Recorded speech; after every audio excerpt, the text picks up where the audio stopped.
I'll begin writing part one of the story based on your approved outline maintaining the word count between 6,800 7,000 words. I'll follow all your requirements regarding style, formatting, and content. The rain hammered Seattle like judgment from above.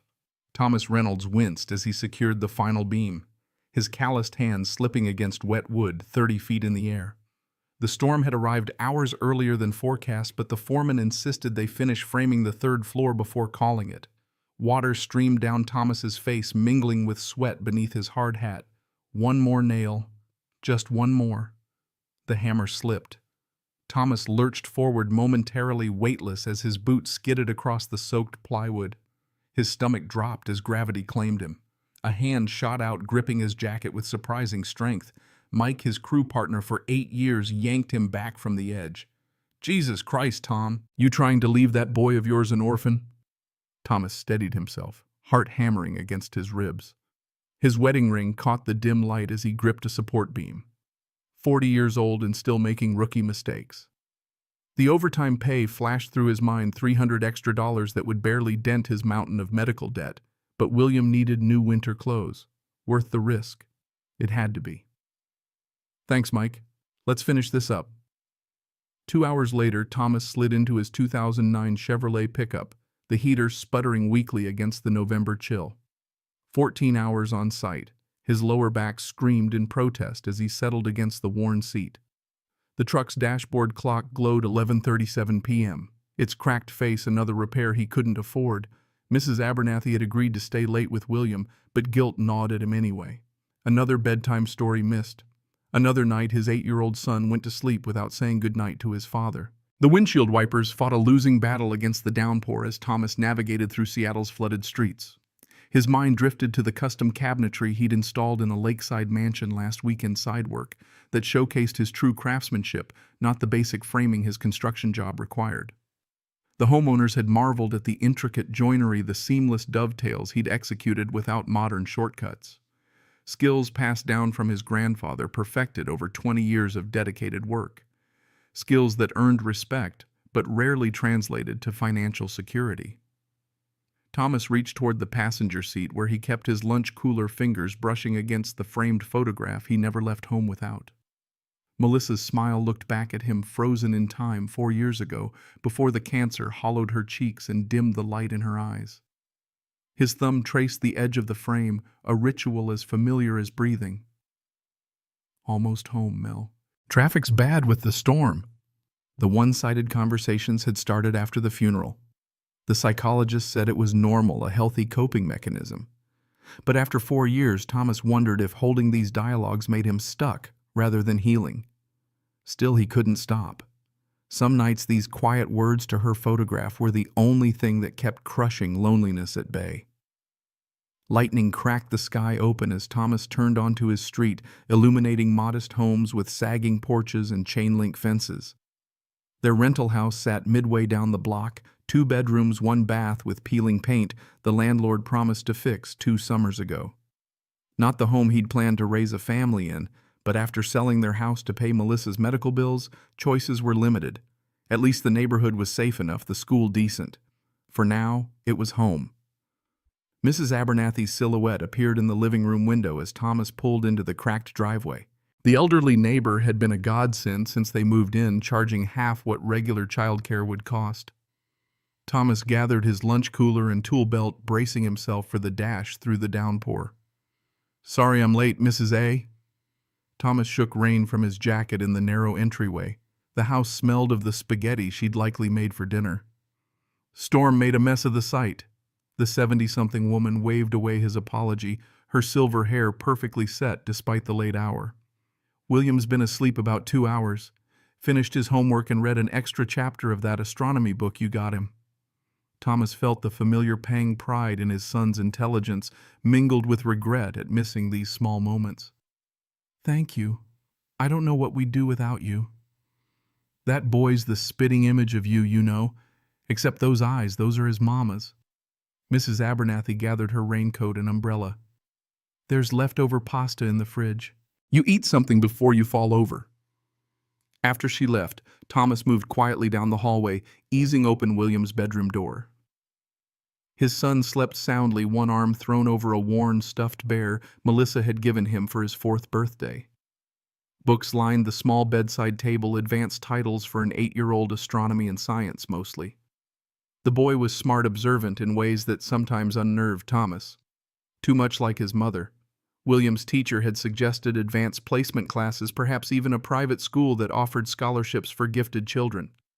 Opportunities Thomas couldn't fathom financing, not with $137,000 in medical debt still looming over them. Not with the 3 jobs he worked to keep them afloat. The specialized caregivers, the experimental treatments Melissa's insurance wouldn't cover, all purchased on credit cards and personal loans in those desperate final months. Thomas adjusted the blanket over his son's shoulders. "I'm trying, buddy," he whispered. "I'm really trying." In the bathroom, Thomas swallowed 2 ibuprofen dry, avoiding his reflection in the medicine cabinet mirror. He knew what he'd see: the deepening lines around his eyes, the silver threading through his dark hair, the permanent furrow between his brows. 40 shouldn't look this worn down. Melissa wouldn't recognize him now. Sleep eluded him as it often did. Thomas sat at the kitchen table with bills spread before him, calculating and recalculating how to stretch his next paycheck. The refinancing company had called again about the medical debt. 4 years of minimum payments had barely touched the principal. At this rate, William would be in college before they were free of it, if college was even possible with this financial albatross around their necks. Thomas twisted his wedding ring platinum, Melissa had insisted, because she wanted something that would last forever.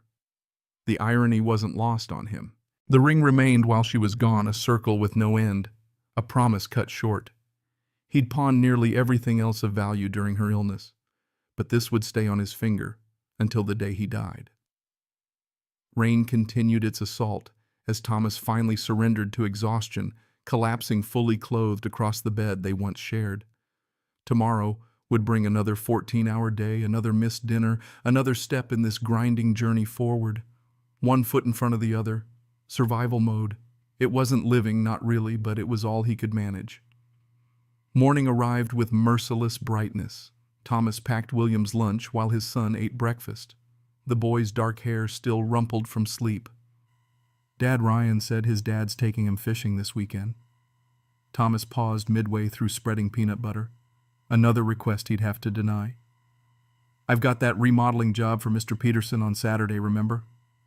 And Sunday I'm helping with the community center repairs." The disappointment flashed across William's face before he carefully composed his features, a habit that broke Thomas's heart. 8 years old and already learning to hide his feelings, to expect disappointment. "Maybe next month," Thomas offered, knowing even as he said it that next month would bring different work, different obligations, always something. William nodded, returning to his cereal. "It's okay. I need to finish my science project anyway." The drive to school was quiet. Thomas watched in the rearview mirror as William clutched his backpack, staring out the window at passing neighborhoods that grew progressively more affluent as they approached his elementary school. The economic divide was visible in the transition from their working-class area to the upper-middle-class district. William's school served a quirk of zoning boundaries that Thomas secretly thanked God for. "Have a good day, buddy. Mrs. Abernathy will pick you up." Thomas leaned across the seat for their ritual fist bump. William hesitated at the truck door. "Dad, Jason told everyone his mom and dad are getting divorced. He said his mom's really sad." Thomas's chest tightened. "That's tough for Jason." "I told him it's worse when your mom dies." William's eyes, Melissa's eyes, amber flecked with gold, searched his father's face. Was that okay to say? The simple, devastating honesty of children? "You were being honest, Will. That's always okay." Thomas swallowed the knot in his throat. "But everyone's sad is different. No need to compare." William nodded solemnly. "I miss Mom today." "Me too, buddy. Me too." Thomas watched his son walk into the school building, shoulders squared beneath his too small jacket. They didn't talk about Melissa every day anymore, but these moments still blindsided him. No parenting book prepared you for explaining permanent absence to a child. No manual outlined how to be both parents when you were barely holding yourself together. The construction site buzzed with activity when Thomas arrived, men shouting over the cacophony of power tools and machinery. The storm had delayed the concrete pour, putting them further behind schedule. The foreman, red-faced and perpetually angry, barked orders as Thomas joined his crew. "Reynolds, you're on the east section today. We need that framing solid before inspectors come Thursday." Thomas nodded, strapping on his tool belt and falling into the rhythm of physical labor. This was the simplest part of his day, following blueprints, measuring twice, cutting once. Problems with clear solutions. Not like raising a grieving child alone. Not like figuring out how to make a $500 paycheck cover $700 of expenses. The morning passed in a blur of hammering, measuring, and joint setting. At lunch, Thomas sat apart from the younger workers with their crude jokes and endless energy. He unwrapped the sandwich he'd made at dawn, his mind already on the evening side job installing shelving at a downtown apartment. If he skipped dinner, he could finish by 9, see William before bedtime. Maybe. Mike dropped down beside him on the stack of lumber. "You look like hell warmed over, Tom." "Thanks for noticing." "Seriously, man, when's the last time you took a day off? Came out for a beer? Got laid?" Thomas shot him a warning glance. Mike raised his hands in surrender. "All I'm saying is Melissa's been gone 4 years. She wouldn't want you living like a monk working yourself to death." "Not your business, Mike." "The hell it isn't. I'm the one who has to catch you when you're so exhausted you nearly fall off buildings." Mike's voice softened. "Look, my sister's divorced. Nice lady teacher. Let me set up a dinner." Thomas stood crushing his lunch wrapper. "I don't have time for dating." "Make time. Will needs to see his old man actually living, not just existing." The words hit harder than intended. Thomas had heard variations from Mrs. Abernathy, from the school counselor, even from his foreman. Everyone had opinions about how he should grieve, how he should parent, how he should move on. Nobody understood the paralysis that gripped him when he thought about trying again, the fear that loving someone new meant betraying Melissa, or worse, risking that crushing loss a second time. Thomas returned to work with renewed intensity, channeling his frustration into each swing of his hammer. By mid-afternoon, his shoulders burned with exertion, but the frame for an entire wall section stood complete. The physical pain was almost welcome a distraction from the harder aches. At 5, Thomas called Mrs. Abernathy to check on William. The evening stretched before him, 4 hours installing custom bookshelves in a lawyer's home office, then the late drive back across town.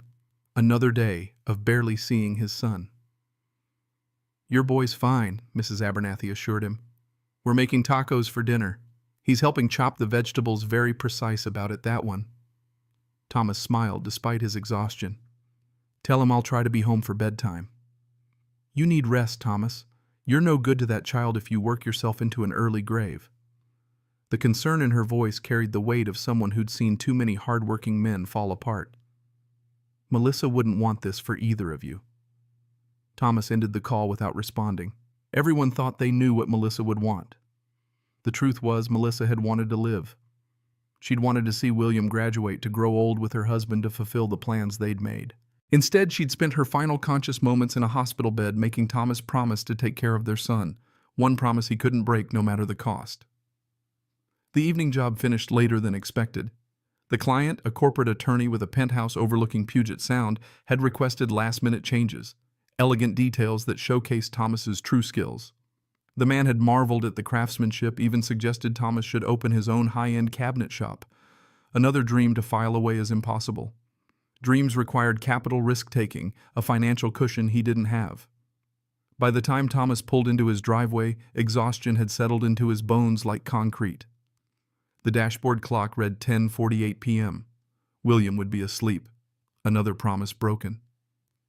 Mrs. Abernathy met him at the door with understanding in her tired eyes. "He tried to stay awake. Wanted to show you his science project design." Guilt, Thomas's constant companion, twisted deeper. "How was he today, really?" "Quiet. A bit withdrawn at dinner." Mrs. Abernathy gathered her things. "He asked if heaven was a real place, if his mama could see him from there." Thomas pressed his fingers against his eyes. These existential questions always came when he was least prepared, often through Mrs. Abernathy rather than directly. As if William knew his father had no answers and sought them elsewhere. "What did you tell him?" "That I believe it is, and that his mama loved him enough to find a way to watch over him, heaven or not." She patted Thomas's arm. "Children need comfort more than theological accuracy, dear."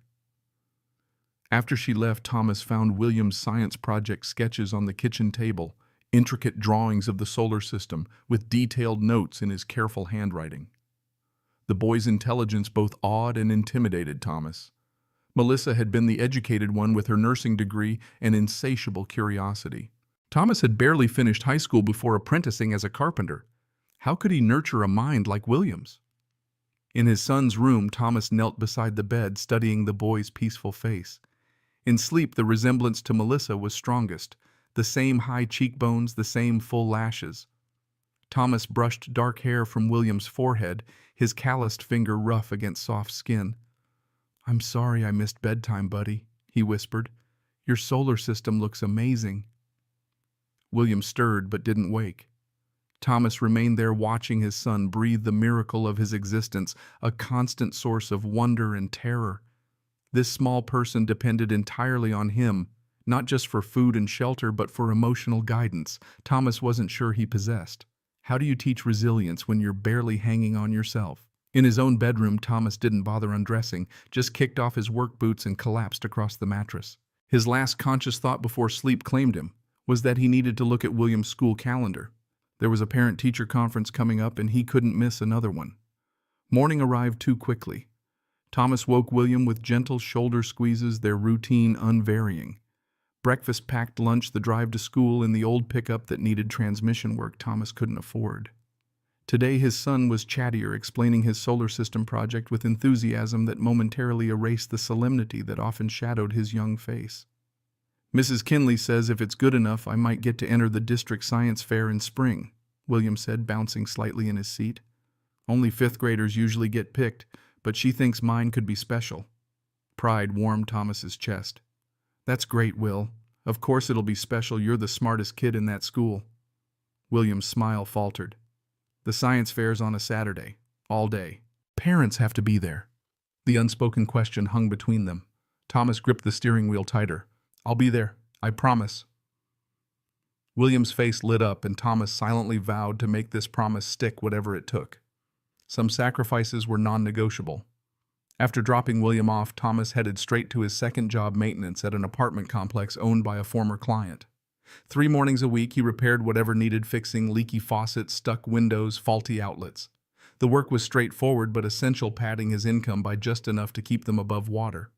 The property manager, Diane, greeted him with her usual clipboard of complaints.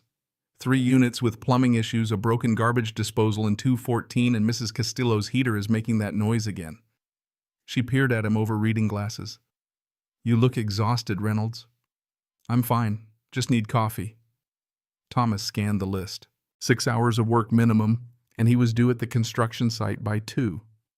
"You know I could use you full-time," Diane said, not for the first time. "Better hours, steady pay, benefits." The offer tempted him, it always did. Regular hours would mean more time with William, maybe even weekends off. But the salary would be less than what he cobbled together from his 3 jobs combined.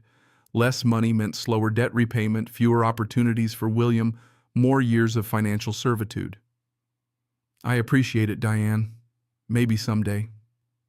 By noon, Thomas had fixed 2 toilet flanges, replaced a garbage disposal, and diagnosed Mrs. Castillo's heater problem as a faulty igniter. His back screamed from crouching in tight spaces, but the sense of accomplishment from solving tangible problems balanced the discomfort. This was what he was good at, fixing broken things. If only relationships and grief were as straightforward as plumbing. Thomas wolfed down a sandwich in his truck before driving across town to the construction site.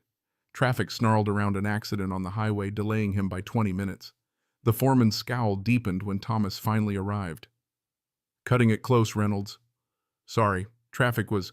Save it. We're behind schedule thanks to yesterday's storm. Need everyone on the west wall. Engineering changed the specs again." The afternoon passed in a blur of physical exertion. Thomas worked alongside younger men, keeping pace despite his earlier shift. Pride wouldn't let him show weakness, wouldn't let him be the old guy who couldn't pull his weight. By 6, his muscles burned with fatigue, but the wall section stood complete. Thomas checked his phone during the brief water break, a missed call from William's school. His heart rate spiked. No voicemail. He dialed Mrs. Abernathy immediately. "Everything's fine," she assured him before he could ask. School nurse called because William had a headache, but he's better now. We're having dinner. Chicken and rice. Relief flooded through him. Put him on. William's voice came through small but steady. I'm okay, Dad. Mrs. Abernathy gave me aspirin and it's better. You sure I can come home if you need me? No, I'm fine. Are you coming home for bedtime? Thomas glanced at the site, the remaining work, the expectant foreman. I'll try, buddy. I really will. The promise felt hollow even as he spoke it. Thomas ended the call with the familiar weight of inadequacy pressing against his chest. A better father would leave work now, would prioritize bedtime with a child who'd already lost one parent. But a better father might not be able to keep the electricity on or buy the astronomy books that lit up his son's eyes. Thomas returned to work with renewed determination. Finish this, get paid, keep moving forward. One foot in front of the other. Survival mode. The site finally shut down at 8. Thomas's body moved on autopilot as he gathered his tools and trudged to his truck. No side job tonight. He might actually make it home before William fell asleep. The thought energized him despite his exhaustion. The rain had returned a steady drumbeat against the truck's roof as Thomas navigated the evening traffic. His mind drifted to the weekend. Perhaps he could finish the Peterson job early on Saturday, take William to the Science Museum Sunday afternoon. Small moments stolen between obligations. Not enough, never enough, but something. Lightning split the sky as Thomas turned onto Lake Washington Boulevard, illuminating a figure on the roadside ahead. A woman in what looked like medical scrubs stood beside a black luxury sedan with its hazard lights blinking. Something about her posture, the rigid spine, the squared shoulders, even in obvious distress, caught Thomas's attention. He almost drove past. It was late, he was exhausted, and for once he might actually keep his promise to be home for William's bedtime. The woman appeared wealthy. Her car alone probably cost more than he made in a year. Surely she had roadside assistance, a husband, someone to call besides a random passing stranger. Another flash of lightning revealed her more clearly. She wore what looked like doctor's scrubs beneath a tailored coat, her dark hair plastered to her face by rain. Something in her expression controlled panic. The face of someone barely holding it together struck a chord. Thomas had worn that exact expression during Melissa's final days. His foot hit the brake before his mind fully registered the decision. Thomas pulled over, emergency flashers blinking in solidarity with the stranded luxury car. He grabbed his rain jacket from behind the seat and stepped into the downpour. Car trouble. Thomas approached cautiously, keeping a respectful distance. The woman's head snapped up. In the dim glow of the hazard lights, he could see she was striking rather than conventionally beautiful. High cheekbones, sharp jawline, dark eyes that assessed him with clinical precision. Expensive watch, subtle diamond earrings. Everything about her screamed money and power. I don't need assistance, thank you. Her voice matched her appearance, cultured, authoritative, with the practiced politeness of someone accustomed to dismissing others. Thomas nodded, already turning back toward his truck. Not his business. He had a son waiting at home, and this woman clearly had resources. Wait. Thomas paused, looking back through the curtain of rain. Something shifted in the woman's expression, a momentary crack in the polished veneer. My phone's dead, the car won't start, and my daughter... Her voice caught on the word. My daughter's alone at home. She's sick. The controlled panic Thomas had glimpsed earlier now made sense. Not car trouble, child trouble. The universal terror of a parent separated from an unwell child. I can drive you, Thomas offered, simple and direct. Or you can use my phone to call someone. The woman's internal struggle played across her face, weighing the danger of accepting help from a stranger against the urgency of reaching her child. I wouldn't normally, she began, then stopped as thunder crashed overhead. Yes, a ride, please. Thomas led her to his truck, suddenly acutely aware of its age and condition, the cracked dashboard, the worn upholstery, the lingering smell of construction materials. The woman hesitated almost imperceptibly before climbing in, her movements precise despite her obvious anxiety. I'm Thomas, he offered, starting the engine. Catherine Mitchell. She clutched her purse tightly on her lap, knuckles white. I need to get to Madison Park, quickly. Madison Park, one of Seattle's most exclusive neighborhoods. Of course. What's wrong with your daughter? Thomas asked, pulling into traffic, windshield wipers fighting the downpour. Catherine's gaze remained fixed on the road ahead. Asthma, Severe attack this morning. I thought she was stable when I left for work, but the nanny called. She stopped again, composing herself with visible effort. The nanny's stuck across town due to flooding. Olivia's alone. She's only 7. The controlled panic in her voice made perfect sense now. Thomas pressed the accelerator harder, navigating through the storm with new urgency. Does she have medicine? An inhaler? Yes, but she gets frightened during attacks. She needs someone there. Catherine glanced at her dead phone. I can't even call to tell her I'm coming. Use mine. Thomas handed over his basic flip phone, noting how foreign it looked in Catherine's manicured hands. She dialed quickly, shoulders tensing as she waited. No answer. She might be too scared to pick up for an unknown number. Thomas drove faster than was strictly safe, taking corners with calculated risk. The neighborhoods they passed grew progressively more affluent, larger homes, manicured landscapes, luxury vehicles in circular driveways, a world away from his working-class rental. Take the next right.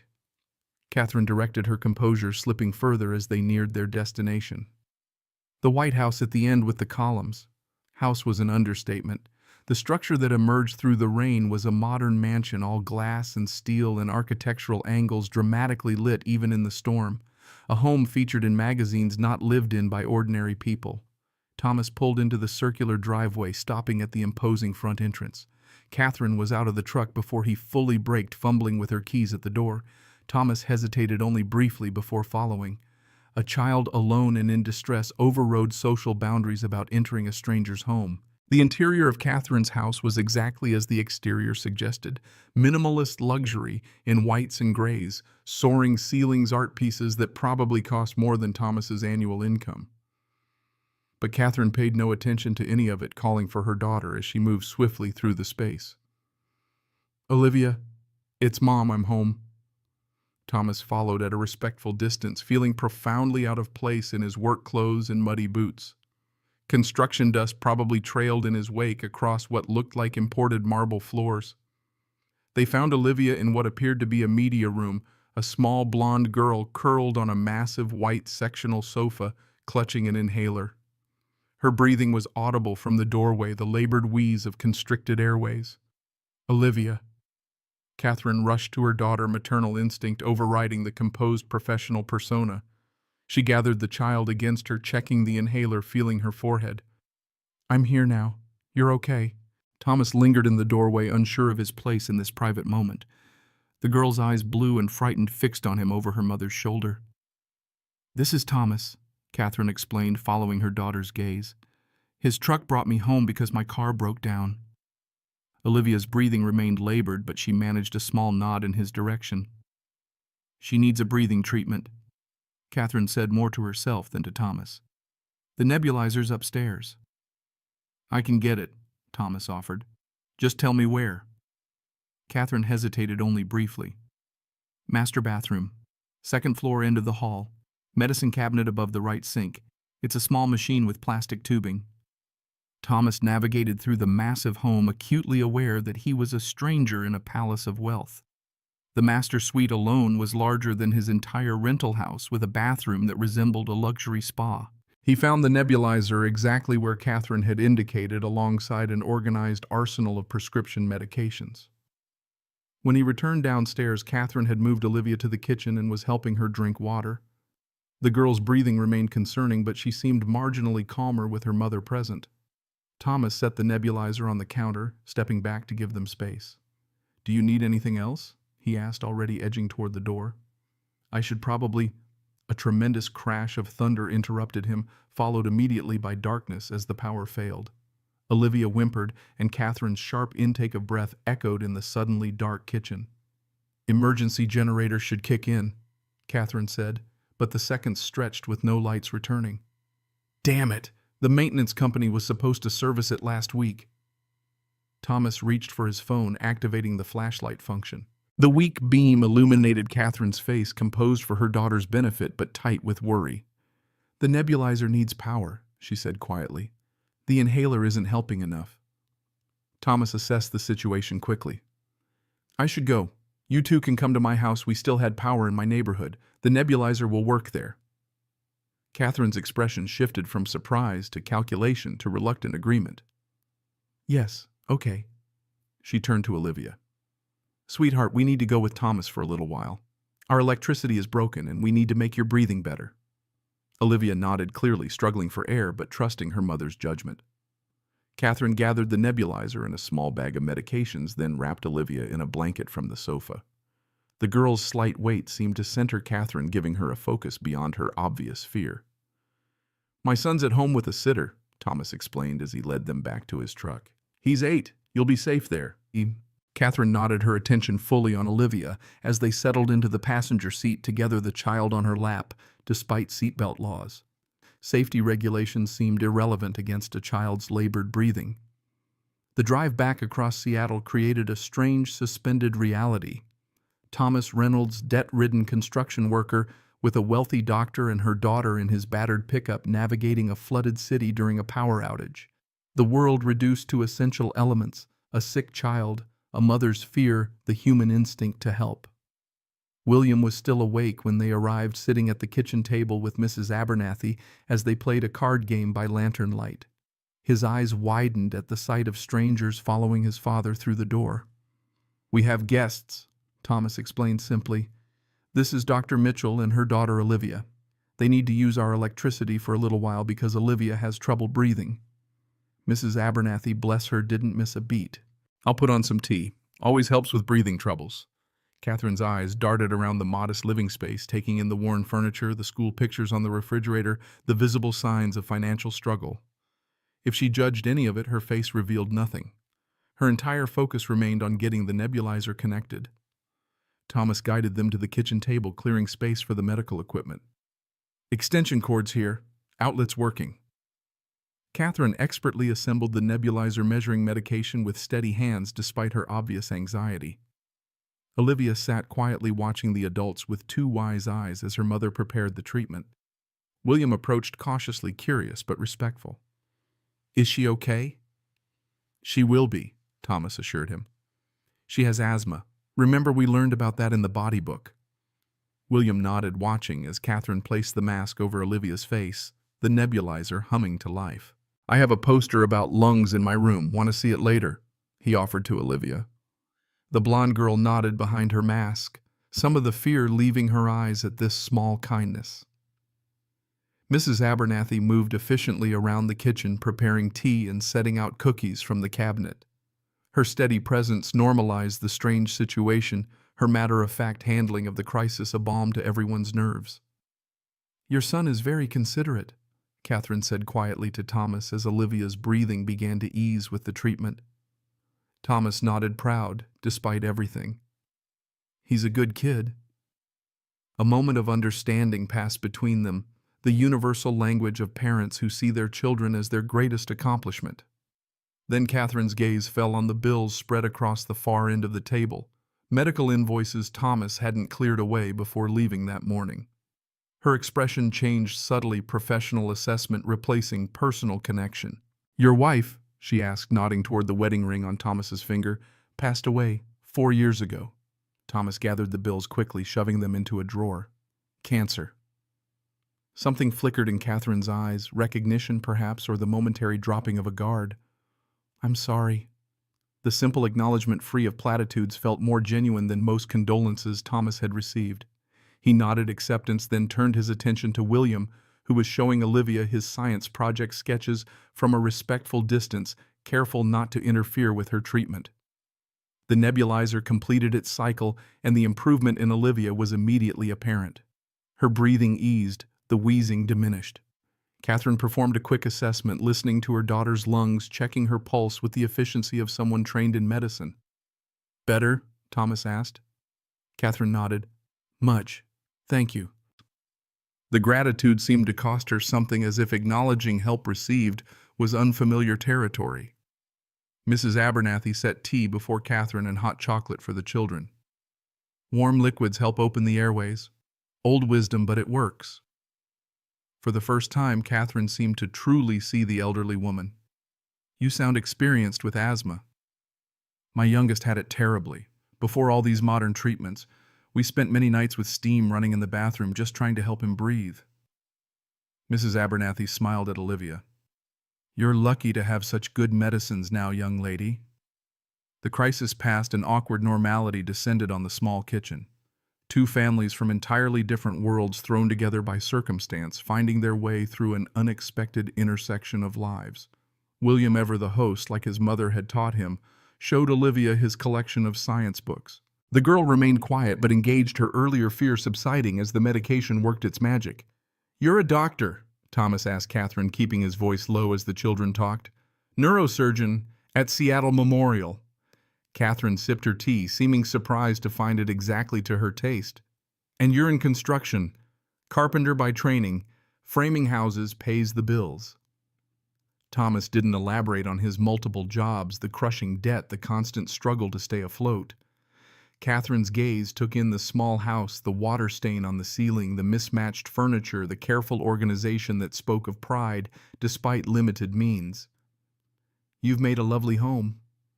The observation seemed genuine rather than condescending. Thomas found himself wondering about this woman, her controlled exterior masking what appeared to be genuine concern for others. The way she looked at her daughter mirrored his own desperate love for William. "How long has Olivia had asthma?" "Since she was 3. Catherine watched her daughter with William, something complicated passing across her face. "It's been worse since—" She stopped, recalibrated. "It's been worse this past year." Thomas recognized the self-censoring, the careful editing of personal history shared with strangers. He did it constantly himself. "Melissa, my wife, she was a nurse," Thomas found himself saying. "Oncology floor at Swedish. She'd know exactly what to do right now." The admission surprised him. He rarely spoke of Melissa to anyone besides William, certainly not to strangers. Something about this night, the storm, the crisis, the unexpected intimacy of helping a child had lowered normal boundaries. Catherine's expression softened momentarily. "You must miss her expertise at times like this." "I miss everything about her." The words escaped before Thomas could filter them. Catherine nodded, understanding in her eyes. Not pity, which Thomas had grown to hate, but simple recognition of grief's permanence. The moment stretched between them unexpectedly comfortable. Then Olivia coughed, and Catherine was immediately in doctor mode again, checking her daughter with practiced efficiency. "We should do another breathing treatment before we leave," she decided, "just to be safe." "You're welcome to stay until the storm passes," Thomas offered. "Roads are probably worse now." Catherine hesitated, clearly torn between propriety and practicality. Olivia's health won out. "If you're sure it's not an imposition." Mrs. Abernathy stood gathering her sweater. "I should head home before it gets worse out there.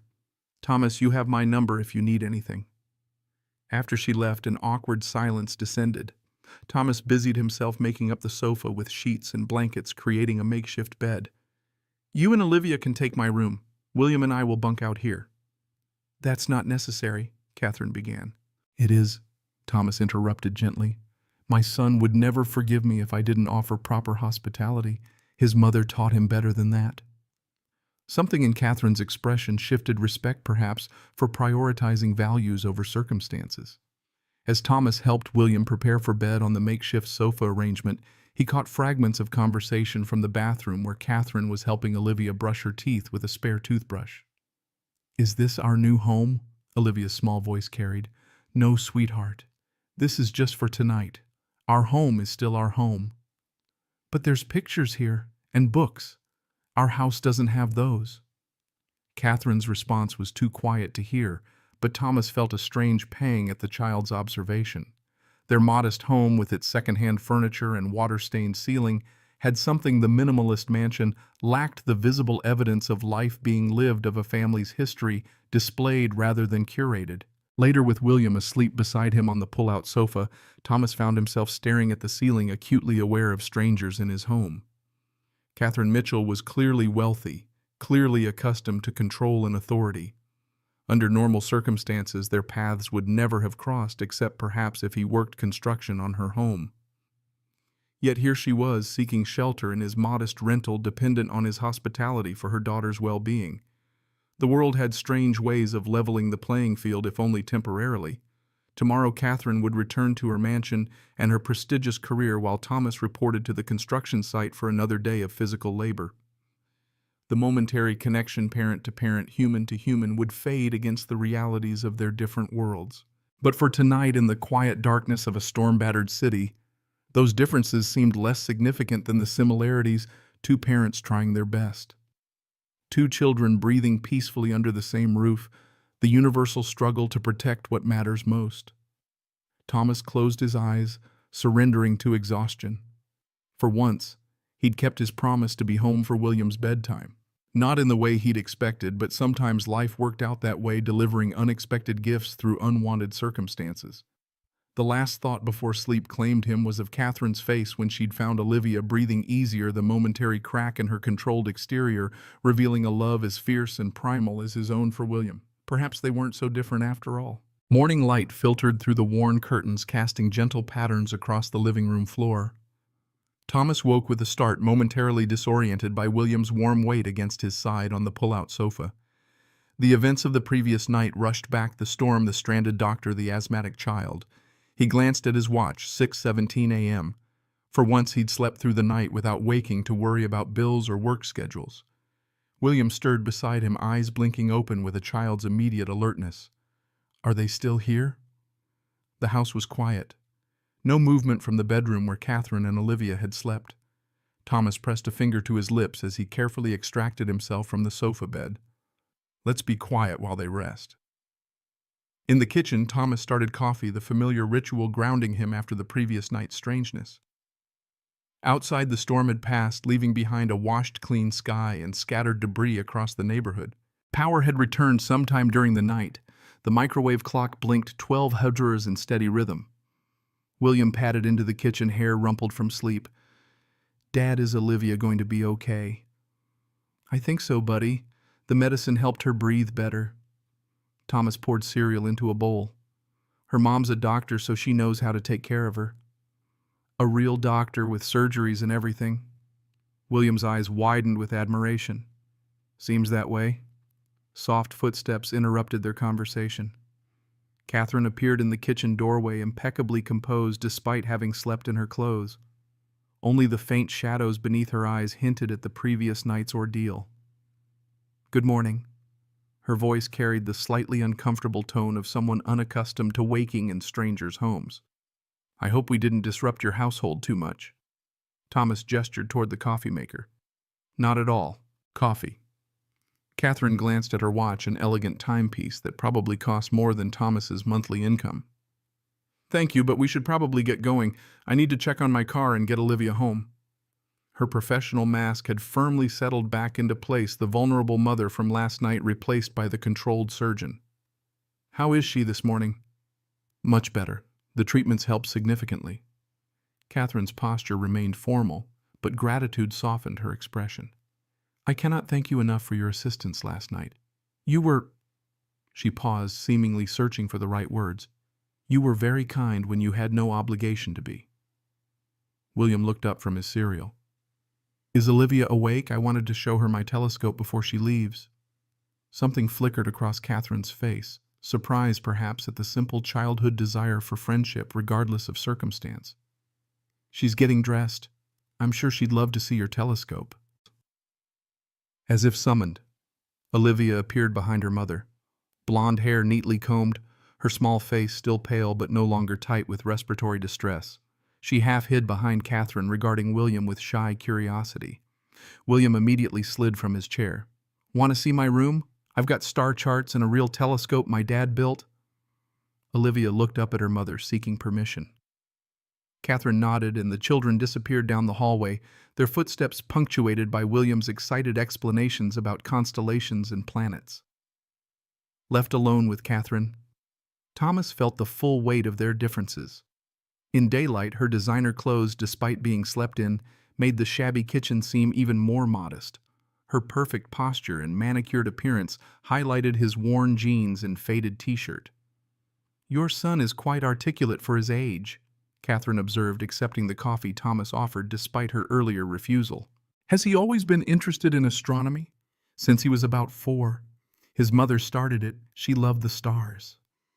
Thomas leaned against the counter, conscious of the bills still visible in the partially open drawer. Olivia seems like a great kid, too. Catherine's eyes softened slightly at the mention of her daughter. She's been through a lot. The asthma makes everything more complicated. She paused, sipping the coffee. Your home is very warm. The hesitation revealed volumes about the effort required to find a diplomatic description. Thomas might have been offended if he hadn't seen her mansion, the stark, gallery-like atmosphere that seemed designed to be photographed rather than lived in. It's nothing fancy, but it works for us. Thomas glanced toward the hallway where children's laughter echoed. Sounds like they're getting along. Olivia doesn't laugh much at home. The admission seemed to surprise Catherine herself, as if she hadn't intended to reveal such a personal detail. She quickly redirected. I should call for a tow truck for my car. May I use your phone? Mine's still dead. The request highlighted another gulf between them, Thomas's ancient flip phone versus whatever high-end smartphone she normally carried. He handed her the device, watching as she regarded it with momentary confusion before figuring out how to dial. While Catherine arranged for her car, Thomas prepared a simple breakfast, scrambled eggs and toast, the best he could offer with his limited groceries. William and Olivia returned from the bedroom tour, the little girl animated in a way she hadn't been the previous night. Dad, Olivia's never seen the Big Dipper. Can you believe it? William's indignation was palpable, as if this represented a serious educational oversight. Catherine rejoined them, returning Thomas's phone. The tow truck will meet me at my car in an hour. They can drop us at home afterward. Her clinical efficiency had returned, though something softer lingered in her expression when she looked at her daughter's flushed, happy face. You should eat something before you go. Thomas set plates on the table. Nothing special, but it's hot. Catherine appeared ready to refuse, but Olivia had already climbed onto a chair next to William. The doctor's resistance visibly crumbled against her daughter's obvious comfort. Thank you. That's very thoughtful. The unlikely breakfast gathering created a strange tableau, the wealthy neurosurgeon and her daughter sharing simple fare with the carpenter and his son, morning sunlight illuminating the worn kitchen table where medical bills lurked just out of sight. Conversation flowed more easily through the children, Olivia gradually emerging from her shell as William shared his encyclopedic knowledge of space facts. Did you know some stars are actually dead, but their light takes so long to reach us that we still see them in the sky? William gestured with his fork, narrowly missing his glass of orange juice. Like memories, Olivia said softly, surprising the adults. Even when things are gone, you can still see them if you look right. Catherine's fork stilled against her plate, her eyes finding Thomas's across the table. A moment of perfect understanding passed between them, the recognition of wisdom from a child who had clearly experienced loss, though Thomas didn't know the details. That's exactly right, Thomas agreed, his voice gentle. Some of the best stars are like that. The moment stretched unexpectedly intimate before Catherine broke the spell by checking her watch. We should get going soon. Her tone was brisk, professional boundaries firmly back in place. I need to get Olivia's medication schedule back on track. The children's faces fell in synchronized disappointment. Thomas recognized the look all too well from William, the resignation of a child accustomed to adult priorities superseding their own. Perhaps William could come over sometime, Olivia suggested, quietly addressing her mother with careful formality. To use our pool, since he was so nice to me. Catherine blinked, clearly caught off guard by the request. Her eyes darted to Thomas, then back to her daughter. Well, that is, we'd need to check schedules, and that's really nice of you to offer, Olivia.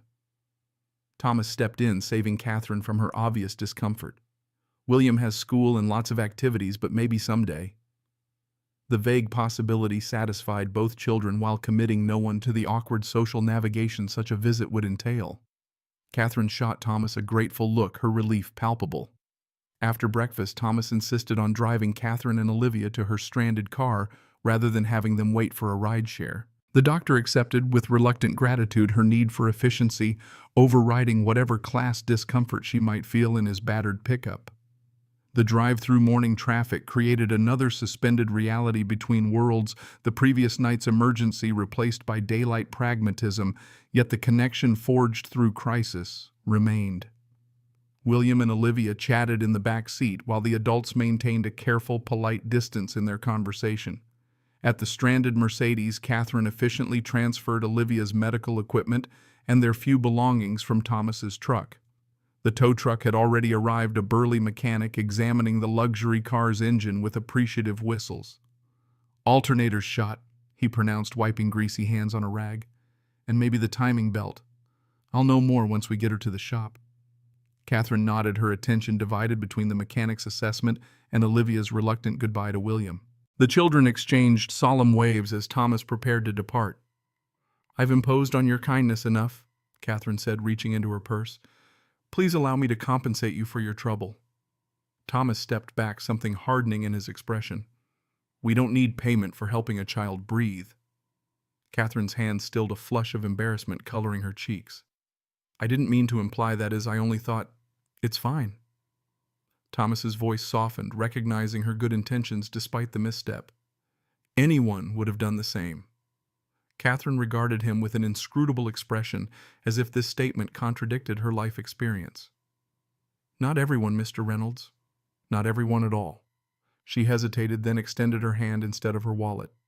"Thank you again."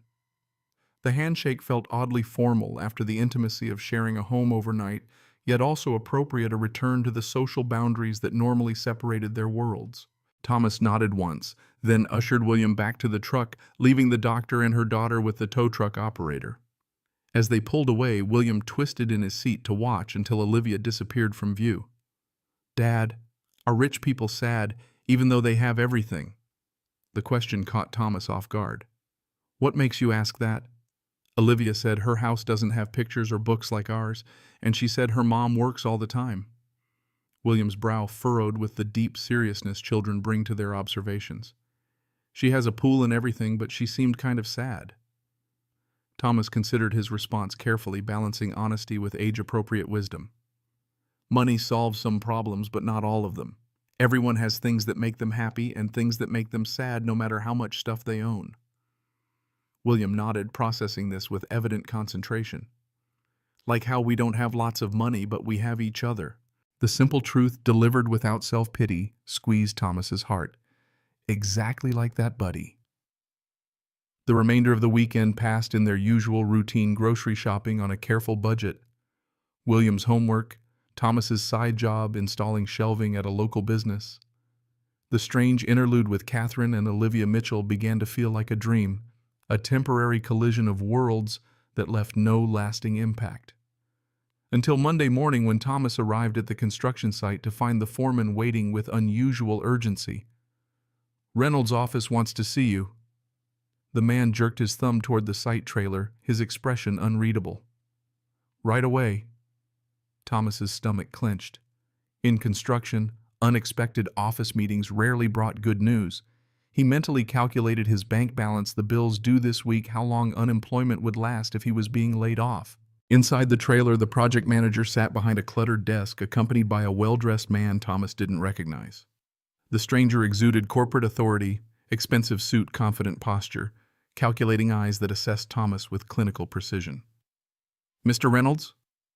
The project manager gestured to an empty chair. "This is Mr. Davis from Mitchell Medical Enterprises. He'd like to speak with you." The name registered immediately. Mitchell, like Catherine Mitchell. Thomas lowered himself into the chair, confusion replacing his layoff anxiety. "Mr. Reynolds." Davis extended a business card with a practiced motion. "I represent Dr. James Mitchell, chairman of Mitchell Medical Enterprises. It's come to our attention that you assisted Dr. Catherine Mitchell during an emergency situation this weekend." Thomas accepted the card automatically, the heavy stock and embossed logo screaming wealth and power. "I just gave her a ride when her car broke down. Her daughter needed medicine." Davis nodded, his expression revealing nothing. "Dr. Mitchell asked me to express his gratitude for your assistance to his daughter and granddaughter. He would like to meet with you personally if you're available this afternoon." The request, though phrased as an invitation, carried the unmistakable weight of someone accustomed to compliance. Thomas glanced at his project manager, who nodded subtly. "Your schedule has been cleared," Davis continued, anticipating the concern. "With full pay for the day, of course. A car will collect you at 3 o'clock. Thomas bristled at the presumption, the automatic assumption that he would rearrange his life at a wealthy stranger's convenience. Yet curiosity mingled with the irritation. What did the chairman of a medical empire want with a carpenter who had simply offered basic human decency to his daughter? "I need to be available to pick up my son from school at 4:30. Davis nodded without hesitation. "We'll ensure you're back in time. The meeting shouldn't take more than an hour," with few graceful options for refusal. Thomas agreed, and Davis departed with efficient satisfaction, leaving behind instructions for the afternoon meeting. The project manager studied Thomas with new interest. "You know the Mitchells personally?" Thomas shook his head. "Just helped Dr. Mitchell when her car broke down in the storm. Her daughter has asthma." The manager whistled low. "The Mitchells own half the medical facilities in this state. James Mitchell doesn't meet with people, people meet with James Mitchell. Whatever you did, it made an impression." The remainder of the morning passed in a haze of curiosity and apprehension. Thomas worked methodically, muscle memory guiding his hands while his mind churned with questions. Had Catherine mentioned their financial situation to her father? Was this meeting some kind of charity offer disguised as gratitude? The possibility rankled pride, rising like a shield.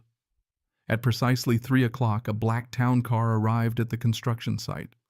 The driver, professionally anonymous in a dark suit, opened the rear door without comment. Thomas slid into butter-soft leather seats, acutely aware of his work clothes and the construction dust that clung to his boots despite his efforts to clean them. The car glided through Seattle traffic toward the downtown medical district, eventually pulling into a private underground garage beneath a gleaming tower bearing the Mitchell Medical logo. Thomas was escorted to a private elevator that whisked him to the top floor without stopping. The executive suite occupied the entire floor, all glass and chrome and breathtaking views of Puget Sound. Thomas was led through a series of increasingly opulent reception areas to a corner office where floor-to-ceiling windows created the illusion of floating above the city. James Mitchell rose from behind a massive desk as Thomas entered. Despite being in his late 60s, the man projected vigorous authority. Silver hair, perfectly styled posture, military straight handshake firm to the point of aggression. His resemblance to Catherine was evident in the sharp jawline and assessing gaze. "Thomas Reynolds, thank you for coming." Mitchell gestured toward a seating area where leather chairs surrounded a low table. "Please sit. Would you like anything, coffee, water?" Thomas declined refreshments, taking the indicated seat with careful dignity. He refused to be intimidated, though everything about the office, from the original artwork to the custom furniture, was designed to establish dominance. Mitchell settled opposite him, studying Thomas with unconcealed interest. "My daughter tells me you provided assistance during a difficult situation. Catherine is not easily impressed, Mr. Reynolds. She speaks highly of your quick thinking and discretion." "Anyone would have helped a child in trouble." Thomas maintained eye contact, refusing to be cowed by wealth or status. "Perhaps." Mitchell's smile didn't reach his eyes. "But not everyone did. You did." He leaned forward slightly. "I make it my business to know the people who enter my family's life, Mr. Reynolds, particularly when they spend time with my granddaughter." The implication was clear. Thomas had been thoroughly investigated in the day and a half since the encounter with Catherine. The privacy violation bristled, but Thomas kept his expression neutral. "Then you know I'm just a carpenter who offered a ride to someone stranded in the rain." Mitchell's smile widened fractionally. "I know considerably more than that. 40 years old, widowed, 1 son, 3 jobs to manage significant medical debt from your wife's cancer treatment." He paused, allowing the depth of his knowledge to register. "Melissa Reynolds, Swedish Medical Center, oncology nurse. Terminal ovarian cancer diagnosed at stage 4, experimental treatments denied by insurance." Quite tragic. Each precise detail landed like a physical blow.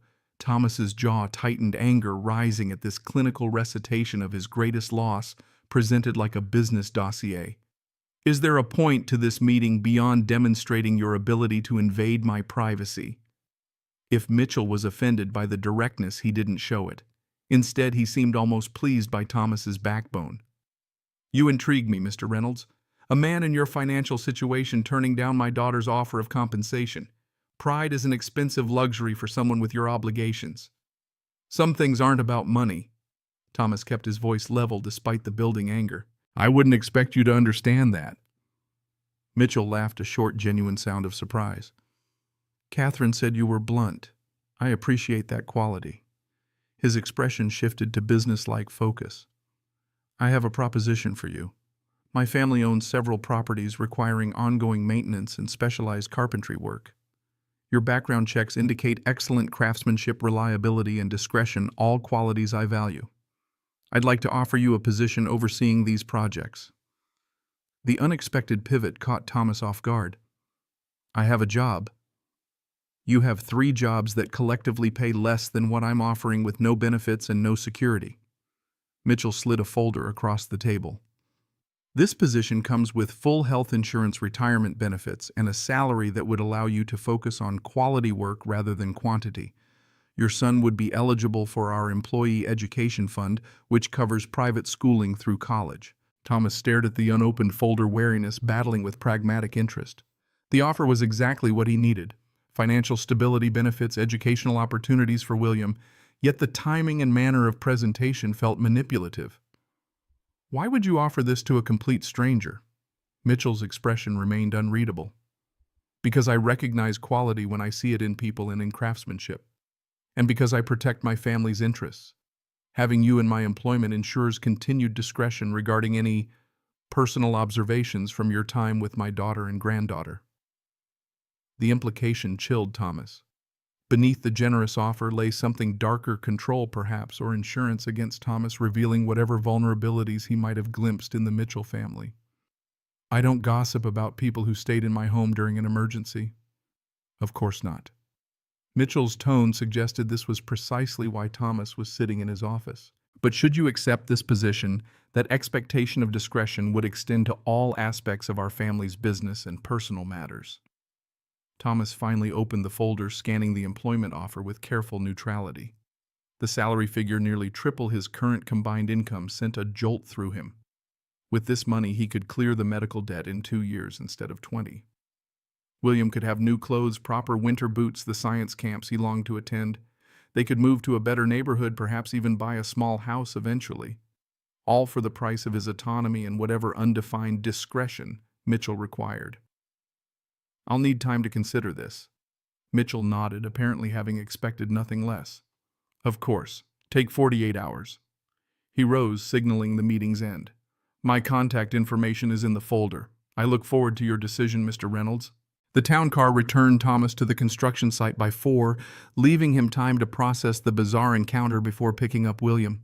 He sat in his truck in the school parking lot, the employment folder heavy on the passenger seat beside him, mind racing with possibilities and concerns. The offer itself was legitimate. He'd verified the company, the position, the benefits during the drive back. Everything checked out from the salary to the education fund. Yet the manner of approach, the unspoken expectations, the power imbalance all raised warning flags he couldn't ignore. William bounded into the truck full of 8-year-old energy and school stories. Thomas pushed the Mitchell offer from his mind, focusing on his son's excited recounting of a science experiment involving magnets. The decision could wait until William was asleep. At home, Thomas moved through their evening routine on autopilot: dinner, homework, bath time, reading. Only after William was sound asleep did he return to the kitchen table, spreading the employment documents before him like a complicated puzzle. Mrs. Abernathy found him there when she stopped by to drop off a casserole. You look like a man with troubles, she observed, settling into the chair opposite him. What's all this? Thomas explained the strange meeting, the unexpected job offer, the implied expectations. Mrs. Abernathy listened with the wisdom of someone who had seen enough of life to recognize patterns. Wealthy people often think everything has a price, she said, finally tapping the salary figure with one finger. But they're not always wrong about what people need. It feels like making a deal with the devil. Thomas ran a hand through his hair. But for this money, I could give William everything Melissa and I dreamed of for him. Mrs. Abernathy studied him with fond exasperation. Thomas Reynolds, you've spent 4 years sacrificing everything for that boy. Maybe it's time to accept that sometimes help comes in imperfect packages. The conversation with Mrs. Abernathy settled something in Thomas. By morning, he'd made his decision. He would accept Mitchell's offer, but on his own terms. He would negotiate clear boundaries about expectations and discretion. The salary and benefits were too important to William's future to reject out of pride alone. Thomas called the number in the folder, arranging to meet Mitchell that afternoon to discuss terms. To his surprise, the medical magnate agreed readily to the counter-proposal, even expressing approval of Thomas's negotiation approach. By Wednesday, Thomas had given notice at his construction job and both side gigs. The following Monday would mark his first day as facilities manager for Mitchell Properties, overseeing maintenance and custom carpentry for the family's extensive real estate holdings. William took the news of the career change with wide-eyed enthusiasm, especially when Thomas explained they could finally plan a real vacation next summer and that college savings would begin immediately. "Does this mean we'll see Olivia again?" William asked over dinner, the connection immediately apparent to him. Thomas hesitated. "I'll be working for her grandfather, not directly with her family, but maybe we'll run into them sometimes." The half-truth satisfied William, though Thomas suspected their paths would indeed cross with Catherine's more frequently than he'd implied. James Mitchell hadn't created this position solely for Thomas's carpentry skills, regardless of how the employment documents framed it. The weekend before starting his new job, Thomas tackled long-postponed home maintenance projects. He was repairing a leaky bathroom faucet when a knock at the door interrupted his concentration. He opened the front door to find Catherine Mitchell on his doorstep, as perfectly composed as always, in casual weekend attire that probably cost more than his monthly rent. "Dr. Mitchell." Thomas's surprise manifested as formality. Catherine's posture conveyed professional detachment, but something uncertain flickered behind her confident facade. "Mr. Reynolds, I hope I'm not intruding." "Not at all." Thomas stepped back, gesturing her inside despite his confusion at her unexpected appearance. "William's at a friend's house for a play date." Catherine entered with the same careful assessment she'd shown during her previous visit, though this time without the distraction of a medical emergency. "I understand you've accepted a position with my father's company." The statement explained her presence at least partially. Thomas nodded, leading her to the living room where they sat in awkward formality. "The offer was very generous." "My father is rarely generous without purpose." Catherine's bluntness surprised him. "I wanted to ensure you understood what you're agreeing to." Thomas studied her, noting the tension in her shoulders, despite her composed expression. He made it clear discretion was part of the package. Catherine's laugh held no humor. "That's one way of putting it. My father collects people he finds useful, Mr. Reynolds. He ensures their loyalty through financial dependence and implied obligation. I negotiated clear terms." Thomas leaned forward, elbows on knees. "I'm grateful for the opportunity, but I won't be owned." "Everyone says that at first." Catherine's voice carried the weight of personal experience. "Yet few can resist the gradual encroachment when their children's futures hang in the balance." The warning chilled Thomas. "Is that why you're here, to warn me away from the position?" Catherine hesitated, conflict evident in her expression. "I'm here because I respect your integrity, and because Olivia hasn't stopped talking about William since our visit." She met his eyes directly. "If you work for my father, our families will inevitably intersect. I wanted to establish clear understanding between us, separate from my father's influence." The honesty was unexpected but welcome. Thomas nodded slowly. "I appreciate that. For what it's worth, William hasn't stopped talking about Olivia either." Something in Catherine softened fractionally. "She's asked if he might visit sometime. Our pool apparently was a major selling point." Thomas smiled despite the tension. "He mentioned that several times." A moment of understanding passed between them. Two parents navigating their children's desires against the complicated backdrop of adult relationships. Catherine's posture relaxed slightly. "Perhaps we could arrange something for the children." The offer surprised Thomas, who had assumed Catherine would prefer maintaining distance now that the emergency was past. William would like that. Before Catherine could respond, her phone chimed with the distinctive tone of an urgent message. Her expression immediately shifted to professional concern as she checked the device. "I need to get to the hospital." Emergency surgery. She rose with fluid efficiency, doctor mode fully engaged. Another time then. Thomas walked her to the door, struck by how quickly she transformed from the almost vulnerable woman of moments before to the focused surgeon. At the threshold she paused, turning back with uncharacteristic hesitation. "My father may have orchestrated your employment, Mr. Reynolds, but I am glad our children will have the opportunity to maintain their connection." The admission seemed to cost her something in professional distance. Olivia has few friends. William's kindness meant a great deal to her. With that, she was gone, leaving Thomas to process the strange interaction. Catherine Mitchell remained an enigma, controlled and distant, one moment surprisingly forthright the next. Her warning about her father lingered, raising questions about what exactly Thomas had committed himself to with this new position. Monday morning arrived with a mixture of anticipation and apprehension. Thomas, dressed in his best clothes, still modest by Mitchell standards but clean and presentable, and dropped William at school with promises to share every detail of the new job that evening. The Mitchell Properties headquarters occupied the third floor of the medical tower where Thomas had met with James Mitchell. The sleek, modern office hummed with quiet efficiency as Thomas was escorted to Human Resources for orientation. Everything about the process was professional, and corporate paperwork, identification badge technology, setup, introductions to key personnel. By mid-morning, Thomas had been installed in a comfortable office overlooking downtown Seattle, complete with assistant and company laptop. The transition felt surreal. 1 week earlier, he'd been securing beams 30 feet above a muddy construction site. Now he reviewed property portfolios worth millions, scheduled maintenance teams, and examined blueprints for custom renovations at Mitchell Family Holdings. The work itself suited Thomas's skills and experience. Despite the corporate setting, the role centered on practical knowledge of construction materials and craftsmanship. The projects were interesting and challenging, showcasing quality rather than cost-cutting. If not for the circumstances of his hiring and Catherine's warning, Thomas might have considered himself fortunate to land such a perfect position.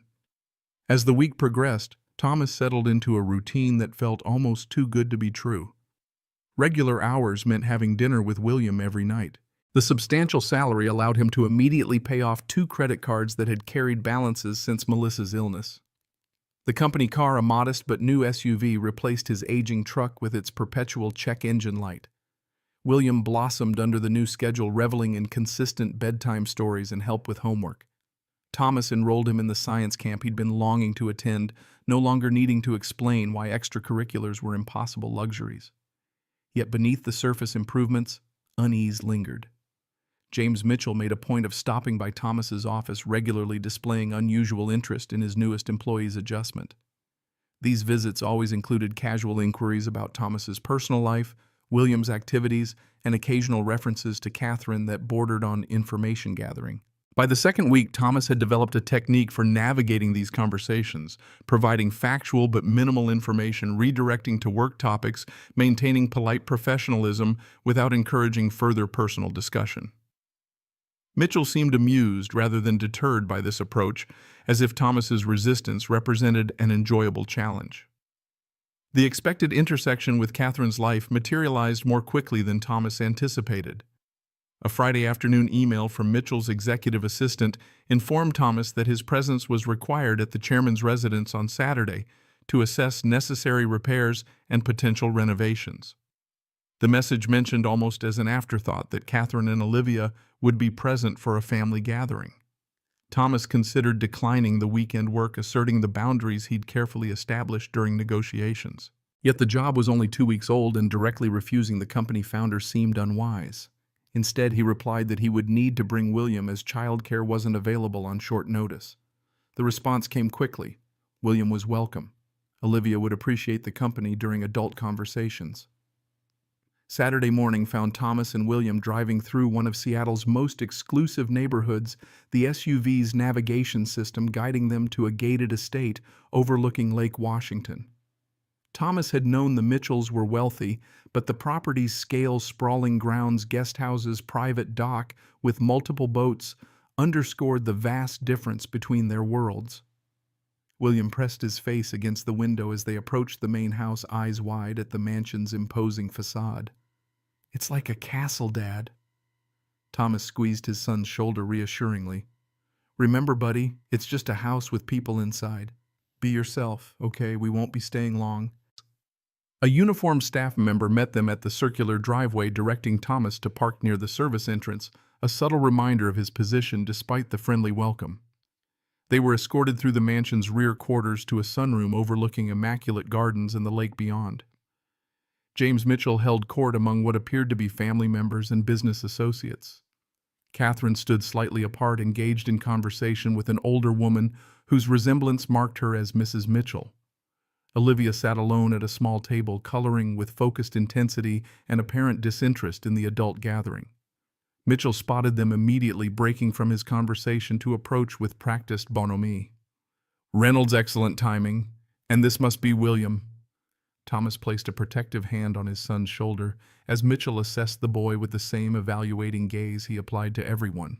William, surprisingly unfazed, extended his hand with the manners Melissa had instilled from an early age. "It's nice to meet you, sir."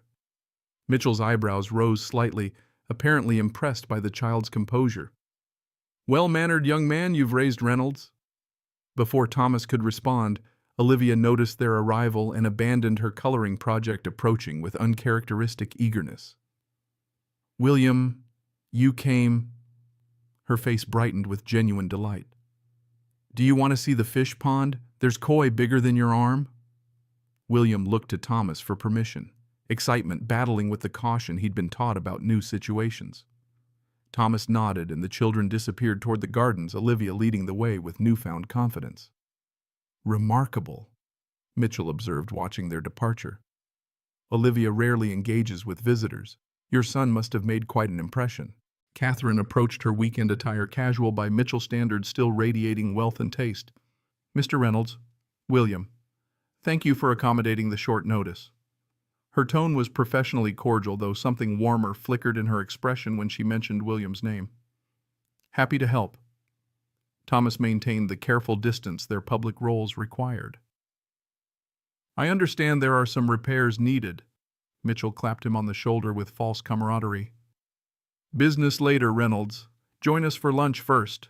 Margaret has been curious about the craftsman I've been praising." The invitation, phrased as a foregone conclusion, left no graceful way to refuse. Thomas found himself guided to the patio where an elaborate lunch was being served, formally introduced to Mrs. Mitchell and various family members, whose names blurred together. Mrs. Mitchell Margaret regarded Thomas with thinly veiled assessment. Her resemblance to Catherine was striking, though decades of wealth and privilege had hardened her features into something less approachable. "So, you're the carpenter James has been so impressed with. He says your joinery work is reminiscent of old-world craftsmanship." Thomas recognized the backhanded compliment, surprised that someone of his station could produce work worthy of their notice. "I was fortunate to learn from my grandfather. He believed in doing things properly even when no one would see the difference." "A commendable philosophy." Margaret's smile didn't reach her eyes. "Catherine mentioned you were widowed. That must be difficult, raising a child alone." The personal question, delivered with artificial sympathy, bristled. Thomas kept his expression neutral, aware of the power dynamics at play. "We manage. William's a good kid." Catherine, seated across the table, intervened smoothly. "William is quite remarkable, Mother. He's been selected for advanced science placement despite being a year younger than standard eligibility." The support, unexpected and deftly executed, shifted Margaret's attention from Thomas's personal circumstances to William's academic achievements. Catherine caught Thomas's eye briefly, the slight nod communicating her awareness of her mother's social maneuvering. Lunch progressed with increasing discomfort as Thomas navigated the unfamiliar terrain of wealth and privilege. The conversation flowed around business dealings and social connections, occasional comments directed his way with the distinct air of testing rather than including him. He answered politely but briefly, maintaining dignity without playing into the obvious evaluation taking place. The children rejoined them midway through the meal, William's usual reserve transformed by excitement as Olivia showed him her world of privilege. Thomas felt a pang watching his son experience things they could never provide: the grounds, the boats, the casual opulence that surrounded the Mitchell family. After lunch, Mitchell finally addressed the ostensible reason for Thomas's presence. "Let's look at those repairs while the children play. Catherine, perhaps you could supervise them at the dock." The suggestion, phrased as request, but delivered as instruction, created a brief flash of rebellion in Catherine's expression before professional courtesy reasserted itself. "Of course. William, Olivia was hoping to show you the boats. Would you like to join us?" William looked to Thomas, who nodded permission while maintaining eye contact with Catherine. The silent communication conveyed his trust in her supervision of his son, a significant gesture given their limited acquaintance. Mitchell led Thomas through the massive home, pointing out various maintenance issues that served as thin pretense for what was clearly a more personal agenda. As they examined a section of water-damaged ceiling in a guest wing, Mitchell finally revealed his true purpose. "My daughter seems to have developed a certain respect for you, Reynolds, unusual given her typical disdain for most people." He studied Thomas with clinical interest. "Catherine has always been selective about her associations, particularly since the unfortunate situation with her former fiancé." Thomas kept his expression neutral, despite his discomfort with the personal direction. "The ceiling damage appears recent, likely a plumbing issue from the bathroom above." Mitchell smiled at the deflection. Direct and focused on the task at hand. Admirable qualities. He continued as if Thomas had engaged with his original topic. "Richard was a disappointment, ambitious but ultimately too transparent in his motivations. Catherine needs someone who challenges her, rather than simply pursuing her fortune." The implication hung in the air, too direct to ignore completely. Thomas met Mitchell's gaze with calm dignity. "Dr. Mitchell hired me to fix her car and help her daughter breathe. I'm here today to assess repairs to your home. Any other connections your imagination might be creating are inappropriate and unwelcome." Rather than offense, Mitchell's expression registered something like approval. "Backbone. Excellent." He clasped Thomas's shoulder. "You misunderstand me, Reynolds. I'm merely observing that my daughter rarely grants anyone the courtesy she's extended to you and your son. As her father, I find that noteworthy." The remainder of the property tour continued in uncomfortable tension, Mitchell dropping personal observations between legitimate maintenance discussions. By the time they rejoined the others at the lakefront, Thomas had cataloged a dozen necessary repairs while deflecting multiple inappropriate inquiries about his relationship with Catherine. At the dock, William was experiencing his first boat ride seated beside Olivia in a small electric runabout while Catherine operated the simple controls. His son's face shone with excitement as they glided across the water, making gentle circles near the shore. Thomas felt the familiar mixture of joy at William's happiness and regret that he couldn't provide such experiences himself. Catherine guided the boat back to the dock, helping the children disembark with careful attention. Despite her reserved demeanor, she showed unexpected patience with their excitement, answering William's rapid-fire questions about the boat's mechanics with genuine engagement. "Your son has a remarkable scientific mind," she observed as Thomas approached. He understood the electric propulsion system immediately. Pride warmed Thomas's chest despite the complex circumstances. "He gets that from his mother. She loved explaining how things worked." Something softened in Catherine's expression at the mention of Melissa, not pity, which Thomas had learned to despise, but simple recognition of the loss they both carried. Different circumstances, different pains, but loss nonetheless. "Dad, can we come back sometime? Olivia says they have kayaks, too."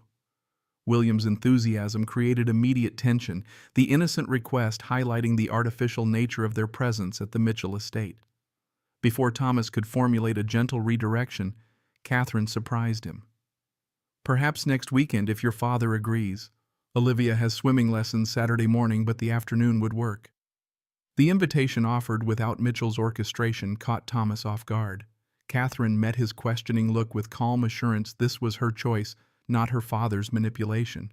"That's very kind," Thomas acknowledged, careful not to commit immediately. "We'll need to check our schedule." The answer satisfied both children while preserving Thomas's autonomy in the decision. Catherine nodded slightly, understanding the careful balance he maintained. As they prepared to leave, having accomplished the minimum required for the pretense of the visit, Mitchell made a point of walking them to their car personally. While William said goodbye to Olivia, the chairman addressed Thomas with unsettling directness. "You've made quite an impression on my family, Reynolds. Catherine rarely extends social invitations, and Olivia has never connected so quickly with another child." His assessing gaze carried unspoken calculation. "I look forward to seeing how these relationships develop." The statement, delivered like a business forecast rather than a social pleasantry, reinforced Thomas's unease about Mitchell's orchestration. Yet watching William's animated conversation with Olivia, seeing the genuine connection between two children who had both experienced loss, Thomas couldn't bring himself to cut this tie simply to assert independence from Mitchell's machinations. "Children build their own friendships," Thomas replied evenly. "The best thing adults can do is stay out of their way." Mitchell laughed, a genuine sound of surprise. "Refreshingly direct as always. This is precisely why I wanted you on my team, Reynolds. You see through the noise to what matters." He extended his hand. "Until next time." The drive home passed with William's excited recounting of everything he'd seen and done: the gardens, the boats, the elaborate playroom Olivia rarely used. Thomas listened with divided attention, one part of his mind cataloging his son's joy, while another processed the complex web he now found himself entangled in. The Mitchell family represented everything Thomas had learned to view with caution: wealth disconnected from ordinary struggles, power wielded casually, relationships approached as strategic assets.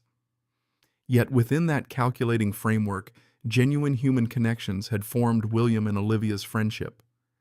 The unexpected honesty in his interactions with Catherine, even the grudging respect he'd developed for Mitchell's business acumen, despite the man's manipulative tendencies. As they turned onto their modest street, the contrast between worlds couldn't have been starker. Their small rental, with its peeling paint and chain-link fence, bore no resemblance to the Mitchell compound. Yet William's transition between environments showed no distress. He simply adjusted his excitement to their reality, immediately asking if they could work on his science project after dinner. Thomas watched his son bound up the front steps, resilient and adaptable in a way children often managed better than adults. Perhaps there was wisdom in that approach, accepting connections where they formed, navigating differences without judgment, finding joy in unlikely intersections. The employment folder James Mitchell had presented sat in Thomas's desk drawer, the contract now signed and executed. Whatever complications came with the Mitchell family's interest in their lives, the benefits for William were undeniable: financial security, educational opportunities, horizons broadened beyond what Thomas could have provided alone. The trick would be maintaining boundaries while accepting the good that came from this unexpected collision of worlds. Thomas would need to guard against both resentment and indebtedness, twin pitfalls when navigating relationships across vast social divides. As he followed William into their modest home, Thomas made a quiet promise to himself. He would accept the Mitchell connections on his own terms for William's benefit and his own growth, but he would never surrender their independence or integrity to secure those advantages. The universe had strange ways of bringing people together, creating bonds where none should logically form.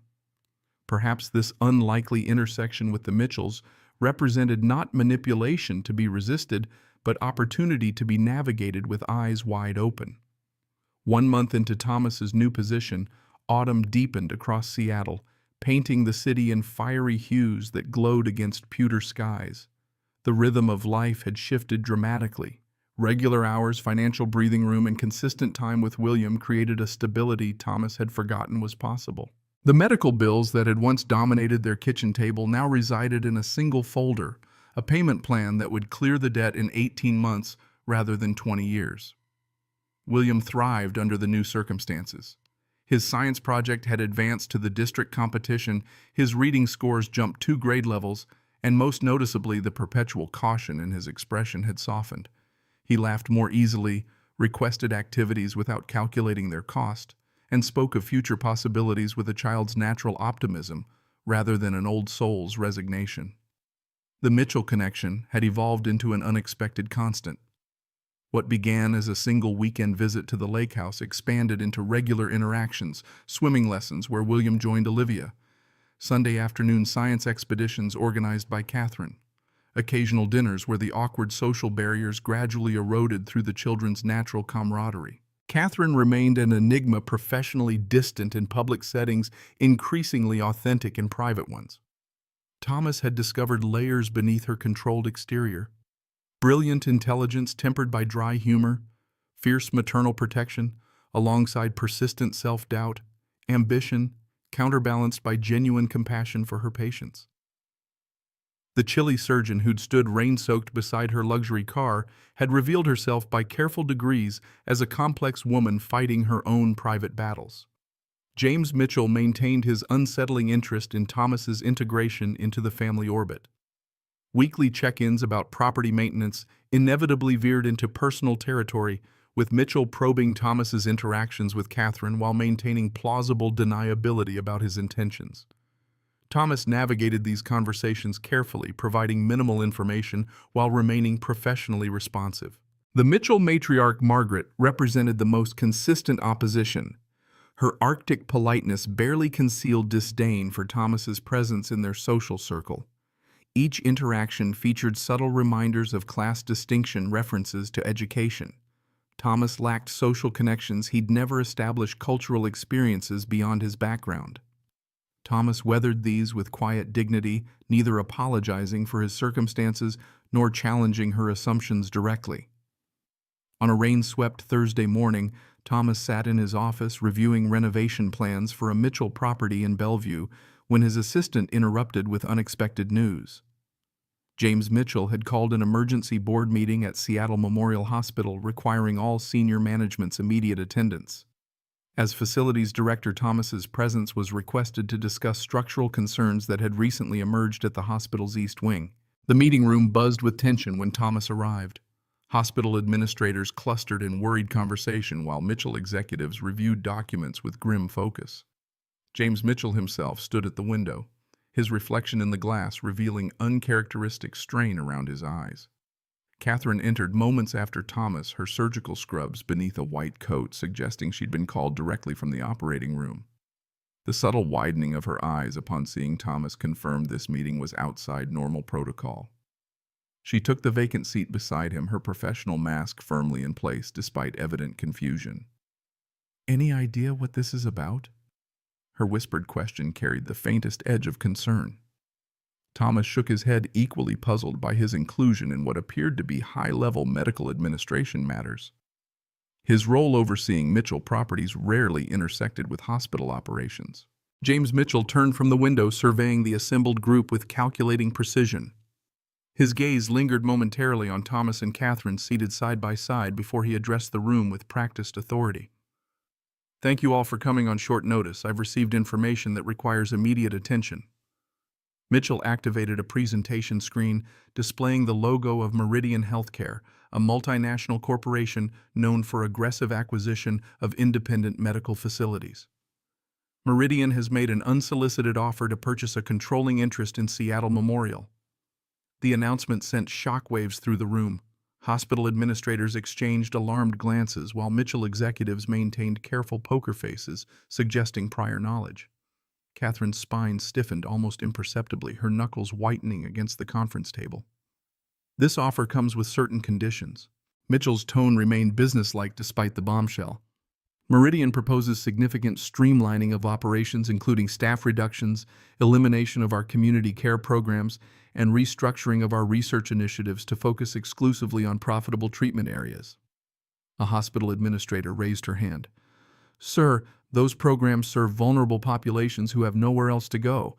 The community care clinics treat thousands of uninsured patients annually." "I'm well aware of the implications." Mitchell's expression revealed nothing of his personal opinion. "The board will evaluate all aspects of this offer before making any decision. Today's meeting is to organize our approach to the situation and establish a response team." For the next hour, Mitchell outlined the proposed acquisition terms, delegating research tasks to various executives, while hospital administrators provided impact assessments for different departments. Thomas listened with growing unease, uncertain why his presence had been required until Mitchell finally addressed him directly. "Reynolds, you'll evaluate the physical infrastructure implications. Meridian has flagged several Mitchell properties connected to the hospital for potential sale, including the community clinics and research facilities. I need comprehensive reports on each property's condition, market value, and renovation requirements to maximize return if divestiture becomes necessary. The assignment clarified Thomas's inclusion while raising deeper concerns. He was effectively being asked to prepare for the dismantling of the hospital's community service infrastructure, the very programs that served people like himself before his Mitchell employment provided premium insurance. Catherine remained silent throughout the meeting, her expression growing increasingly rigid as the discussion progressed. Only when her father mentioned the potential closure of the pediatric asthma research program did she finally interject, her voice carrying the precise control that signaled suppressed anger to those who knew her well. The pediatric respiratory research has shown promising results for severe childhood asthma cases like Olivia's. Shuttering that program would affect hundreds of children currently enrolled in clinical trials. Mitchell's gaze sharpened at his daughter's intervention. All programs will be evaluated based on financial viability and strategic alignment with Meridian's corporate objectives. Emotional attachments cannot factor into business decisions of this magnitude. The rebuke delivered with corporate detachment to his own daughter silenced Catherine momentarily. Thomas watched her retreat behind professional composure, though the slight flush across her cheekbones betrayed continuing emotion. As the meeting concluded, Thomas gathered his materials with deliberate calm despite the turmoil churning beneath his professional demeanor. The assignment directly conflicted with his personal ethics, preparing to dismantle community healthcare resources that families like his had depended on during Melissa's illness. Catherine intercepted him in the corridor outside the conference room, her expression carefully neutral for the benefit of passing colleagues. "My office, 5 minutes." She continued walking without waiting for confirmation, maintaining appropriate professional distance. Thomas found her neurosurgery department office exactly 5 minutes later. The space reflected Catherine's personality, meticulously organized, aggressively minimalist, with achievements displayed in understated frames that required close inspection to recognize their significance. She closed the door as he entered the professional facade, dropping away to reveal barely contained fury. "You cannot possibly be considering this assignment." Catherine paced the limited open space, controlled energy radiating from her movements. "Those clinics serve people who have nowhere else to go. The East Side facility quite literally saved 3 children last month, children whose families couldn't afford emergency care anywhere else." Thomas leaned against her desk, arms crossed defensively.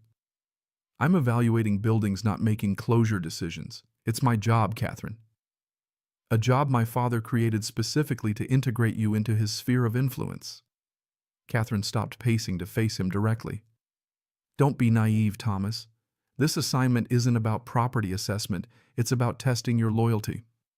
My father is evaluating whether you'll prioritize financial interest over community welfare." The accusation stung precisely because it echoed Thomas's own misgivings. He maintained eye contact despite his discomfort. "What exactly are you suggesting? That I refuse the assignment and lose the position that's finally giving William a chance at financial security and educational opportunity?" Catherine's expression softened fractionally, acknowledging the impossible position. "I'm suggesting we find a third option that doesn't require sacrificing either your employment or your integrity." She hesitated, then added with uncharacteristic vulnerability, "And I'm asking for your help in fighting this acquisition. I cannot allow Meridian to dismantle programs that save lives simply because those lives belong to people who can't afford premium care." The request, delivered without manipulation or authority, reached Thomas in a way Mitchell's corporate directives never could.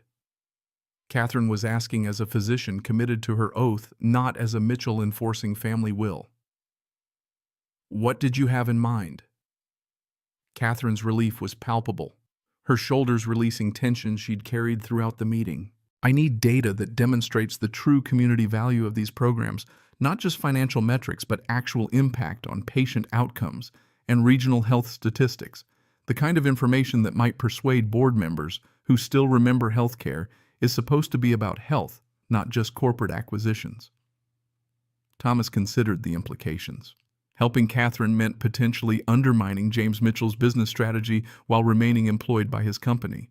The risk was substantial, yet the alternative meant becoming complicit in decisions that could harm families facing circumstances he understood intimately. "I'll need access to patient impact data from the community clinics, anonymized, of course, and I'll still have to complete the property assessments my father expects. Catherine nodded, already formulating strategy. I can get the clinical data, and your official reports can be factually accurate while emphasizing renovation costs and market limitations rather than potential profits. Nothing dishonest, just comprehensive analysis that includes factors my father might prefer to overlook. The collaboration formed in that moment transformed their relationship from cautious social acquaintance to active partnership. As they outlined an approach combining Thomas's property expertise with Catherine's medical knowledge, the professional distance that had characterized their interactions dissolved into something more authentic, mutual respect based on shared values rather than circumstances. Their planning session ended abruptly when Catherine's pager sounded with a surgical emergency. As she prepared to leave, she paused at the door with uncharacteristic hesitation. Thomas, thank you. Not everyone would risk opposing my father, especially from your position.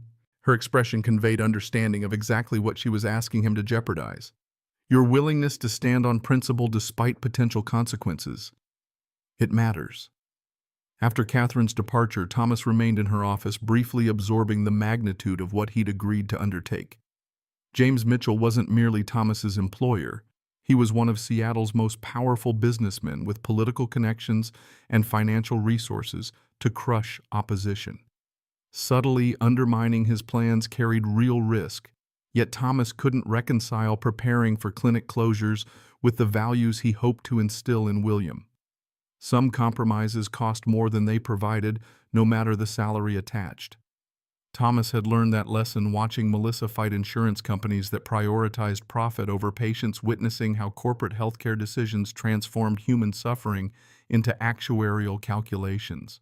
He couldn't participate in perpetuating that system, not even for William's benefit. The drive to William's school provided needed perspective. Seeing his son bound toward the car, backpack bouncing and face alight with 8-year-old enthusiasm, Thomas reaffirmed his commitment to modeling integrity, even when costly. William deserved financial security, but he also deserved a father who demonstrated that some principles couldn't be purchased. Dad, we dissected owl pellets in science today. William buckled himself in, immediately launching into detailed descriptions of rodent skeletal structures identified during the lesson. Ms. Hansen says I have a natural talent for anatomical observation. That's like what Dr. Catherine does with brains, right? The innocent connection between Catherine's neurosurgery and elementary school science brought a smile to Thomas's face despite his preoccupation. Similar skills, definitely. Different application. Olivia says her mom has models of brains in her home office. Can we see them sometime? I want to compare mammal brain structures. The request highlighted how thoroughly the Mitchells had integrated into their lives. William now referenced Olivia and Catherine with the casual familiarity of established relationships rather than recent acquaintances. Thomas couldn't regret the friendship that had brought such enthusiasm to his son, even as complications with the Mitchell patriarch deepened. We'll ask Dr. Catherine next time we see her. Over the following 2 weeks, Thomas executed a careful balancing act. During business hours, he conducted thorough property assessments of the clinic buildings, documenting structural issues, renovation requirements, and market factors affecting potential sales. His reports contained absolutely factual information while emphasizing aspects that undermined the financial attractiveness of rapid divestiture, neighborhood development patterns, suggesting future value increases, renovation costs that would be required before sale, but could be amortized if properties remained in use, community zoning restrictions that limited redevelopment options. Evenings and weekends became dedicated to the parallel project, with Catherine analyzing how these same facilities served community health needs that would otherwise go unaddressed. William and Olivia often worked on homework together during these sessions, their friendship deepening through shared interests and complementary personalities. William's analytical curiosity balancing Olivia's creative intuition. Catherine gradually revealed more of herself during these collaborations. The controlled surgeon, who maintained perfect composure in public settings, allowed glimpses of different facets in private passion for medicine as service rather than status, frustration with healthcare's corporatization, unexpected playfulness when engaging with the children. Thomas discovered her dry humor emerged most clearly when she was most tired as if exhaustion temporarily dismantled her careful self-monitoring. Their working relationship evolved into genuine friendship built on mutual respect and shared purpose. They discovered unexpected commonalities despite their different backgrounds. Both valued craftsmanship and precision. Both approached problems methodically. While remaining flexible in execution, both placed their children's well-being above personal advancement. The turning point came 3 weeks after the initial board meeting. Thomas had submitted his official property reports carefully balanced to provide required information while subtly discouraging rapid divestiture. Catherine had compiled comprehensive impact data demonstrating how community programs improved regional health outcomes while reducing emergency care costs. They were reviewing final presentations in Catherine's home office when Olivia appeared in the doorway, face flushed and breathing audibly labored. Catherine transformed instantly from colleague to mother, crossing the room with urgent grace to assess her daughter. "How long have you been feeling short of breath?" Olivia shrugged with forced nonchalance that failed to mask evident distress. "Since after dinner, it's not too bad." Thomas recognized the minimizing response from William's occasional childhood illnesses, the instinct to downplay symptoms to avoid worrying parents. Catherine clearly recognized it too, her hand already reaching for the medical bag she kept in her home office. "Let's do a quick nebulizer treatment as a precaution." Catherine maintained deliberate calm while gathering equipment, her voice steady despite the concern evident in her quickened movements. Thomas moved to the doorway where William watched with worried expression. "Why don't we take a break, William? Maybe you could show me that science project you two were working on while Olivia takes her medicine." The diversion allowed Catherine space to focus on Olivia, while preventing William from absorbing unnecessary anxiety. As Thomas followed his son to the kitchen where their science materials were spread across the table, he heard Catherine's murmured medical questions behind them, the professional physician and concerned mother voices overlapping. William glanced back toward the office, unusual worry creasing his young forehead. "Olivia's been using her inhaler a lot at school this week. She tries to hide it, but I noticed." The observation highlighted both William's attentiveness and the deepening friendship between the children. Thomas squeezed his son's shoulder reassuringly. "It's good you noticed. Dr. Catherine will make sure she gets the right treatment." When Catherine rejoined them 20 minutes later, her expression confirmed the treatment had been necessary but effective. "Olivia's resting now. The nebulizer helped, but her oxygen levels were lower than I'd like." She rubbed her temple, physician's analytical concern momentarily overtaken by maternal worry. "This is the 3rd episode this month despite medication adjustments." Thomas recognized the fear beneath her controlled exterior, the universal parental terror of being unable to protect one's child from suffering. "Is there something more that can be done?" "The experimental treatment being studied at the respiratory center." Catherine's voice tightened with irony. "The same program Meridian plans to eliminate as insufficiently profitable." The connection between their advocacy work and Olivia's immediate health crystallized the stakes. This wasn't merely about abstract healthcare policy, it was about specific children like Olivia, whose treatment options would disappear under corporate prioritization of profit margins over patient outcomes. Catherine sank into a kitchen chair, momentarily allowing vulnerability to surface. "I've tried discussing this with my father directly. He dismisses medical concerns as emotional decision-making incompatible with business strategy."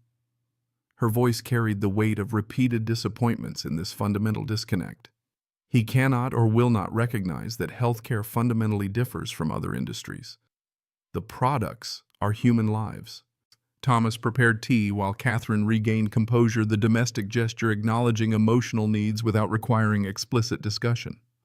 William quietly gathered his science materials, intuiting the adults needed space for serious conversation. "Dad, can I check on Olivia just to make sure she's okay?" The request reflected genuine concern rather than childhood curiosity. Thomas glanced at Catherine, who nodded permission with evident appreciation for William's thoughtfulness. With the children occupied, Catherine outlined the experimental treatment program. Olivia had qualified for a specialized immunotherapy showing promising results for severe childhood asthma cases. The program operated through the community clinic network Meridian, intended to close, serving primarily low-income patients while advancing research applicable to all socioeconomic groups. The board votes on Meridian's offer next Thursday. Catherine accepted the tea Thomas offered, cradling the mug as if drawing strength from its warmth. My father expects it to pass easily. Most members prioritize financial returns over healthcare mission. Thomas considered the impending decision with growing resolution. Then we need to change their perspective before Thursday. Make it impossible to ignore the human consequences of their financial calculations. The determination in his voice caused Catherine to study him with renewed appreciation. You understand you're proposing direct opposition to my father's plan, the man who created your position specifically to have influence over you. Thomas met her gaze steadily. Some things matter more than job security. Your father hired me for my carpentry skills and attention to detail, not my willingness to abandon principles for a paycheck. Catherine's expression softened with something beyond professional respect, recognition of shared values despite vastly different backgrounds. Then we have 4 days to build a case compelling enough to overcome Meridian's financial incentives. The next morning, Thomas arrived at work to find a meeting request from James Mitchell waiting in his inbox. The chairman rarely scheduled formal meetings, preferring impromptu office visits that maintained power dynamics in his favor. The departure from pattern triggered immediate concern. Mitchell's executive suite projected the expected corporate authority, expansive views, museum-quality artwork, furniture, selected to subtly disadvantage visitors through proportion and position. Thomas recognized the psychological tactics but refused to be intimidated, maintaining relaxed posture despite the deliberately oversized leather chair designed to make guests feel diminished. Reynolds. Mitchell gestured toward a folder centered precisely on his desk. I've reviewed your property assessments regarding the community clinics. Thomas nodded without elaboration, waiting for Mitchell to reveal the purpose behind this formal summoning. The chairman studied him with calculated intensity before continuing. Remarkably thorough analysis. You've identified numerous factors that would complicate immediate divestiture of these properties. Mitchell tapped the folder with manicured fingertips. Particularly interesting how you've emphasized long-term value potential over short-term liquidation benefits. The observation carried unspoken awareness that Thomas had technically fulfilled his assignment while subtly undermining its purpose. Thomas maintained professional composure, neither confirming nor denying the implied strategy. I provided comprehensive evaluation of all relevant factors affecting property values and disposition options as requested. Mitchell's smile never reached his eyes. Indeed you did. Exactly as requested, while somehow producing conclusions that directly contradict Meridian's property assessment team. He leaned forward, dropping pretense of casual conversation. You've been working with Catherine on her opposition to this acquisition. The statement, not phrased as a question, confirmed Mitchell's extensive information network within his own organization. Thomas saw no benefit in denial. Dr. Mitchell asked for my perspective on community impact of these facilities. Given my background in construction and my experience with medical care access issues, I was able to provide relevant insights.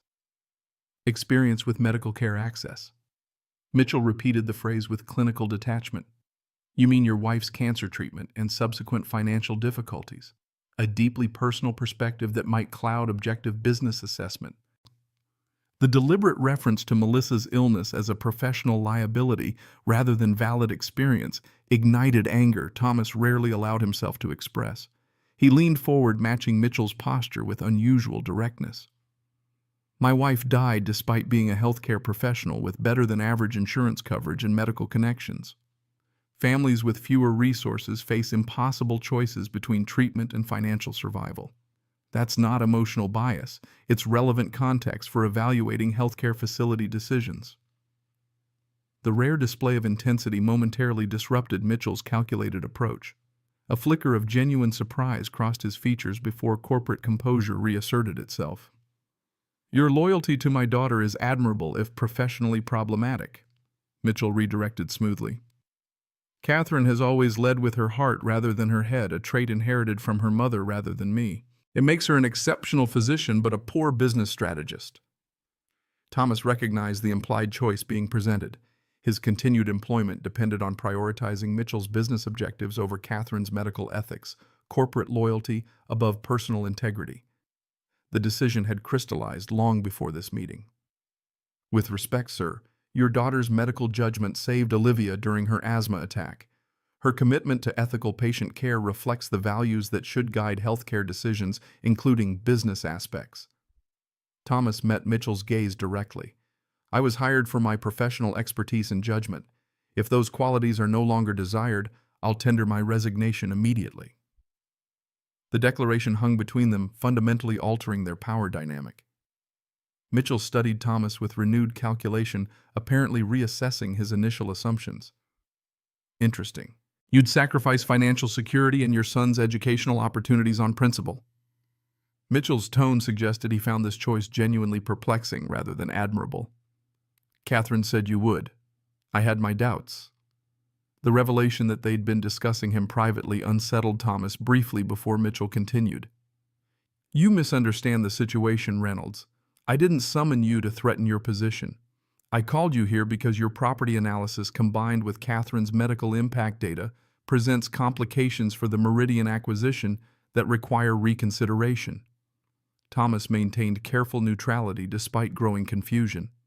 Mitchell rose, moving to the floor-to-ceiling windows that showcased Seattle's skyline, the visual reminder of his position overlooking the city, both literal and metaphorical.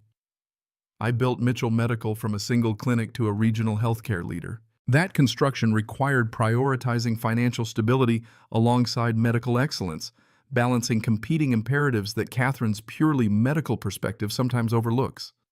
Mitchell turned back to face Thomas. But I've never forgotten that healthcare businesses serve human needs first, financial objectives second, something Meridian's corporate approach fundamentally misunderstands.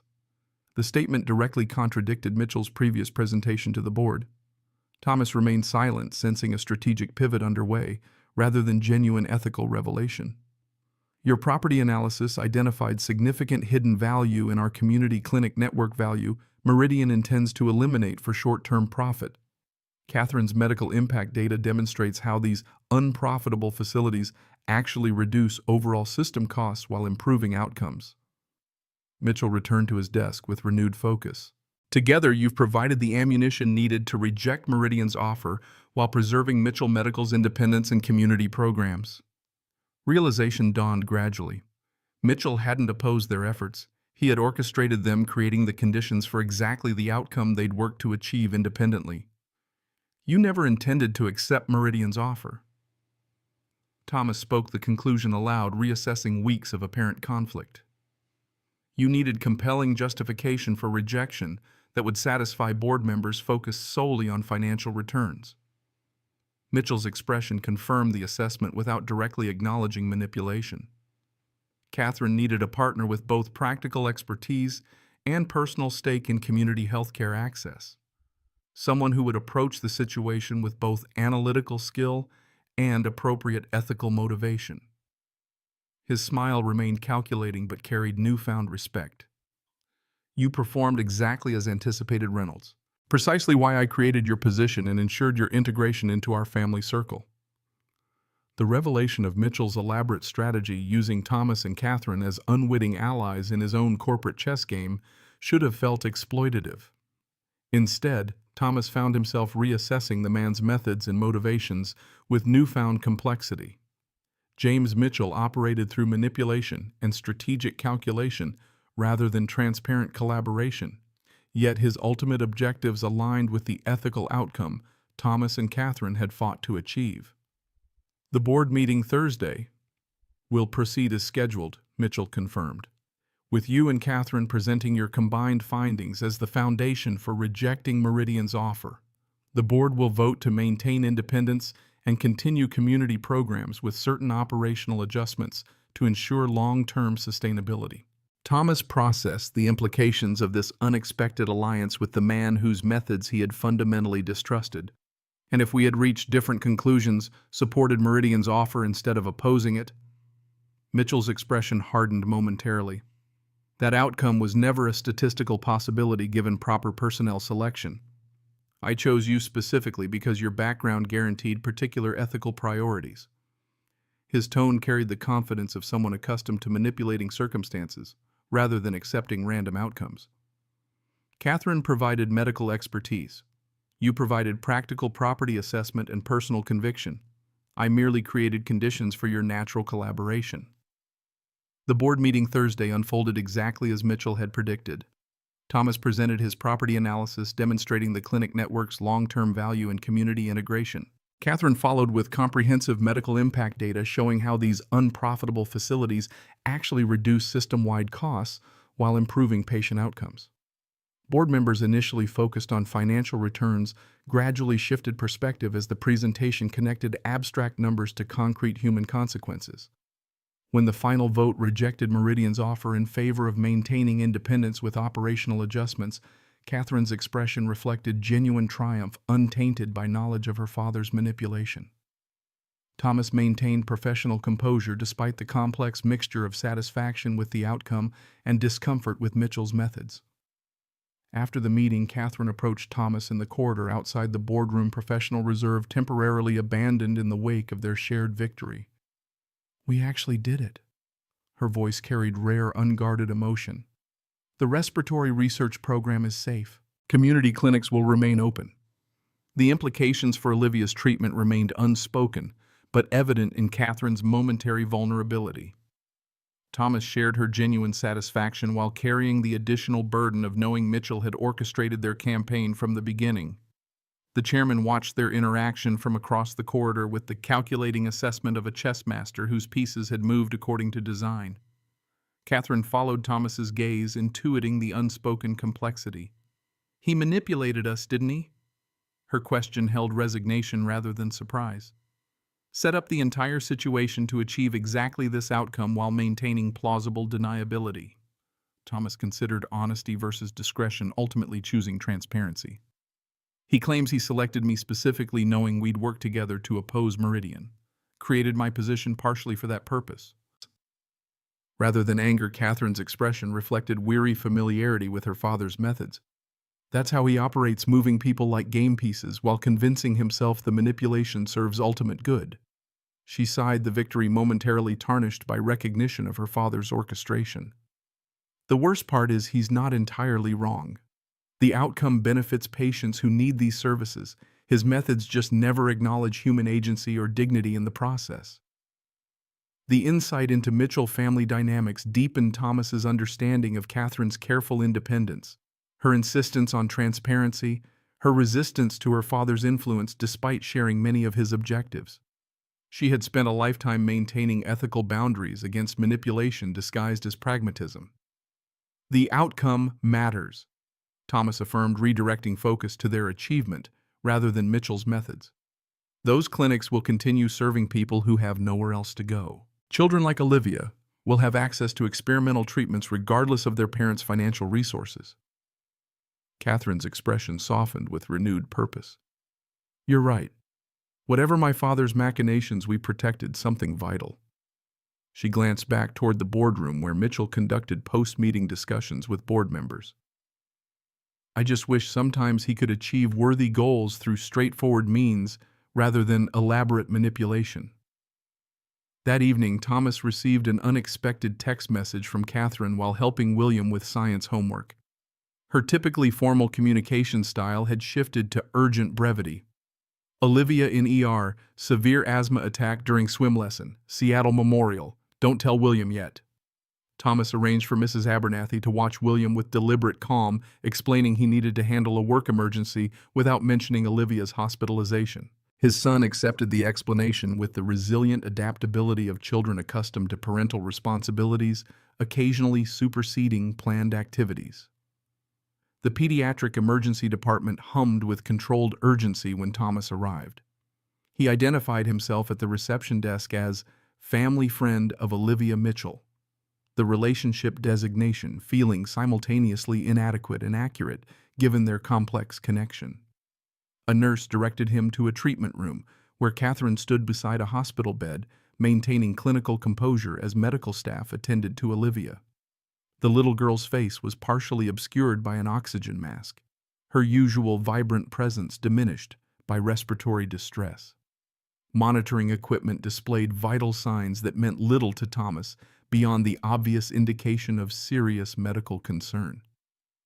Catherine acknowledged his arrival with a glance that conveyed both gratitude and apology for involving him in this personal crisis. When the attending physician stepped away to order additional medication, she moved to Thomas's side with the controlled movements of someone holding herself together through sheer discipline.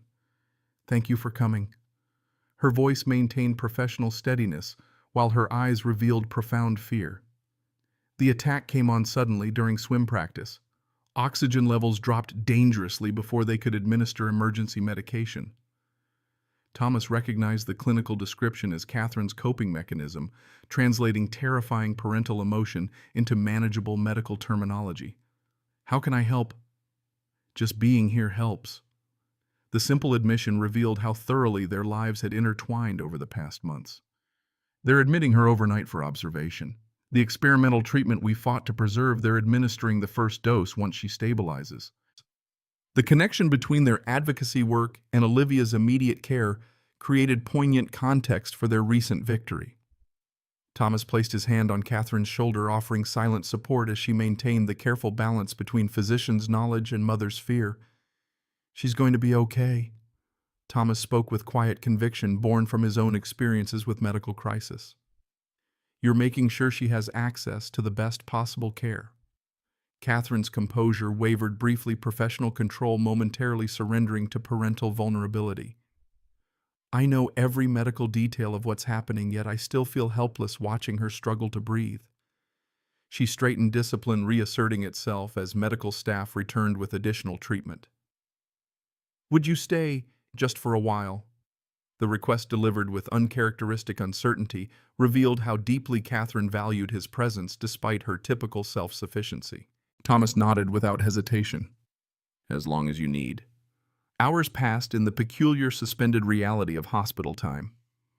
Thomas arranged for Mrs. Abernathy to stay overnight with William, then settled into the uncomfortable visitor chair as Catherine alternated between conferring with medical staff and comforting Olivia. The little girl's condition gradually stabilized, oxygen levels improving and breathing easing as medications took effect. When Olivia finally drifted into exhausted sleep around midnight, Catherine allowed herself to sink into the chair beside Thomas, the controlled professional facade crumbling into evident fatigue. "You should get some rest." Thomas spoke gently, noting the shadows beneath her eyes and tension etched across her features. "I can stay with her if you want to find a quiet room for a few hours." Catherine shook her head, gaze fixed on her daughter's sleeping form. "I need to be here when she wakes up. She gets disoriented in hospitals." The admission carried the weight of previous experiences, other nights spent in similar vigilance. Thomas respected her decision without arguing, instead retrieving coffee from the nurse's station and offering silent companionship as Catherine maintained her watch. Around 2 a.m., in the strange intimacy created by shared crisis and hospital fluorescence, she spoke of Olivia's history with unexpected openness. "She isn't actually my biological daughter." Catherine's voice emerged soft but steady, the revelation offered without preamble. "She's my niece.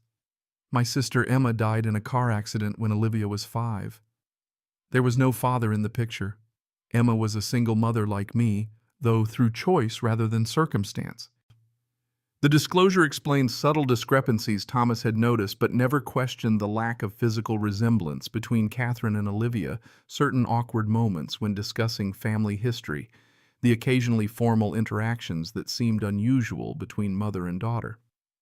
Emma was always the warm one, the natural mother. Catherine continued, exhaustion lowering barriers she typically maintained with careful precision. "I was focused on career-building surgical skills, establishing professional reputation. We were opposites in nearly everything except stubbornness."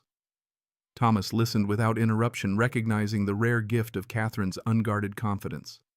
She described her sister's vibrant approach to life, her decision to have Olivia without waiting for traditional family structure, their close bond despite different priorities. The night of the accident, Emma had called asking to borrow money. "I was in surgery and missed the call." Catherine's clinical detachment faltered briefly. She was driving in a storm, distracted by financial stress, worried about making rent. The investigation found she was texting me when she lost control of the car. The weight of unresolved guilt lay beneath the factual recounting. Thomas recognized the burden intimately from his own experience with Melissa's illness. The the irrational but persistent feeling that different choices might have prevented tragedy. "It wasn't your fault." He offered the assurance with quiet certainty, born from his own journey through grief. "We can't protect the people we love from everything, no matter how much we wish otherwise." Catherine acknowledged his words with the slightest nod, neither accepting nor rejecting the comfort. After Emma died, I became Olivia's legal guardian through a family court process that revealed how utterly unprepared I was for parenthood. My perfectly ordered surgeon's life transformed overnight to include finger paintings on refrigerators and princess stories at bedtime. The image of Catherine, controlled, precise, professionally formidable, adapting to sudden motherhood, created unexpected poignancy. Thomas thought of his own adjustment after Melissa's death, learning to be both parents to William while navigating grief and financial crisis. The hardest part wasn't the practical challenges. Catherine continued, her gaze still fixed on Olivia's sleeping form. It was recognizing that I couldn't be Emma, couldn't provide the same emotional openness, the same intuitive nurturing. I've tried to compensate with excellent medical care, educational opportunities, material security, but children need more than perfect logistics. The vulnerability in this admission, the fear of fundamental inadequacy as a parent, resonated deeply with Thomas. He'd questioned his own sufficiency daily since becoming William's sole parent, wondering if his practical stability compensated for the emotional warmth Melissa had provided so naturally. "Children need love and security in whatever form we can provide it." Thomas spoke from hard-earned wisdom rather than empty reassurance.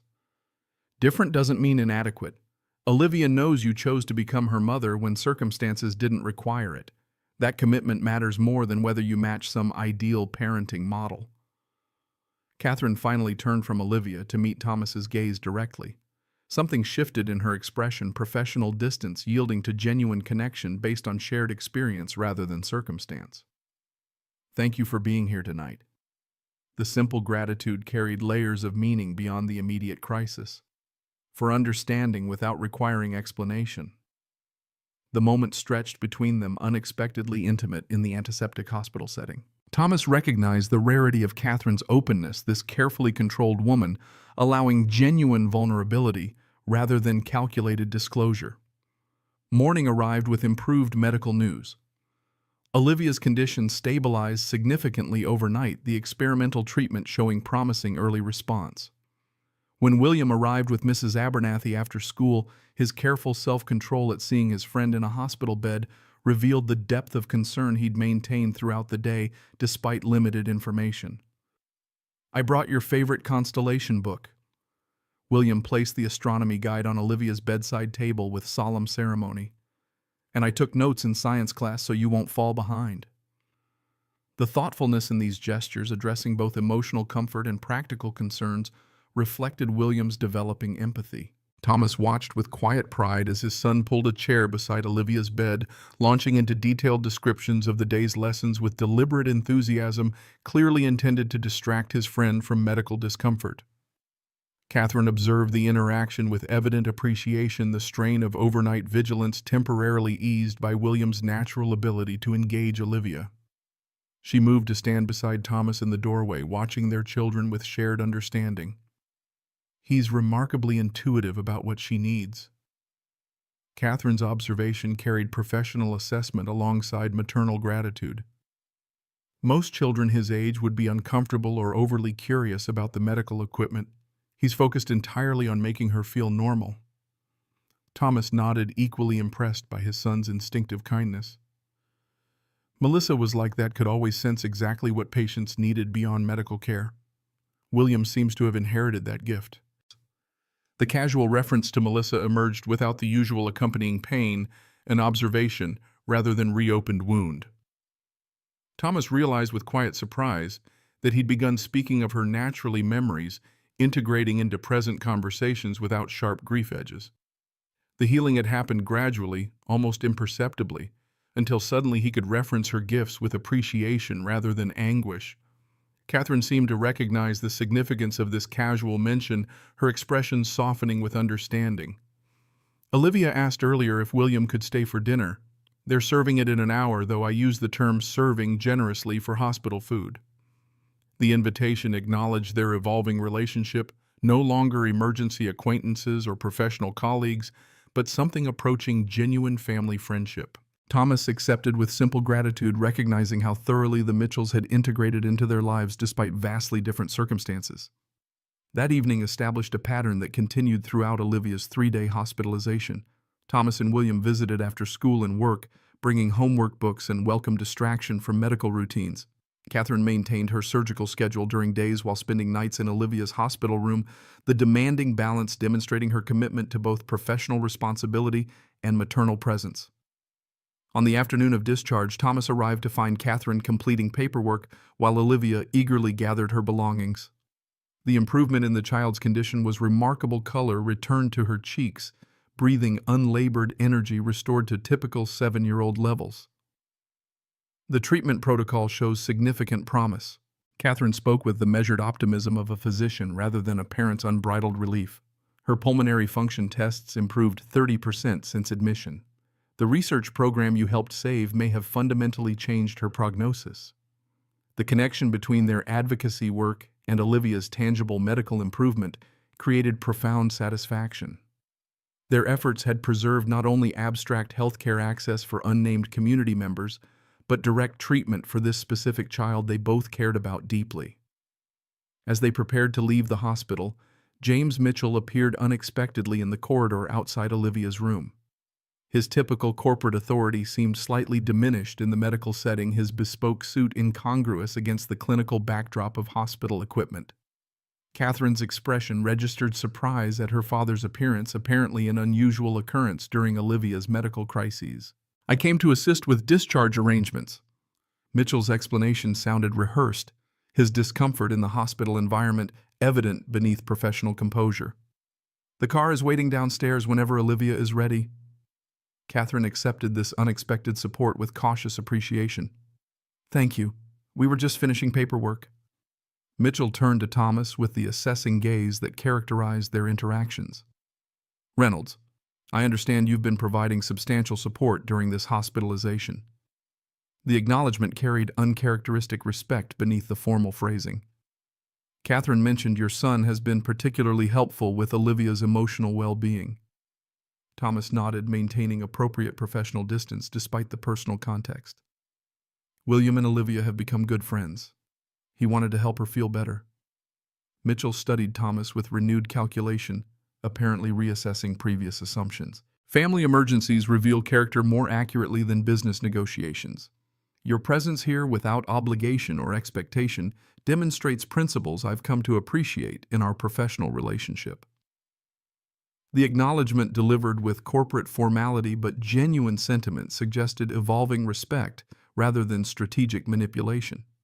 Before Thomas could formulate an appropriate response, Olivia emerged from her hospital room with William beside her, both children carrying artwork created during afternoon visiting hours.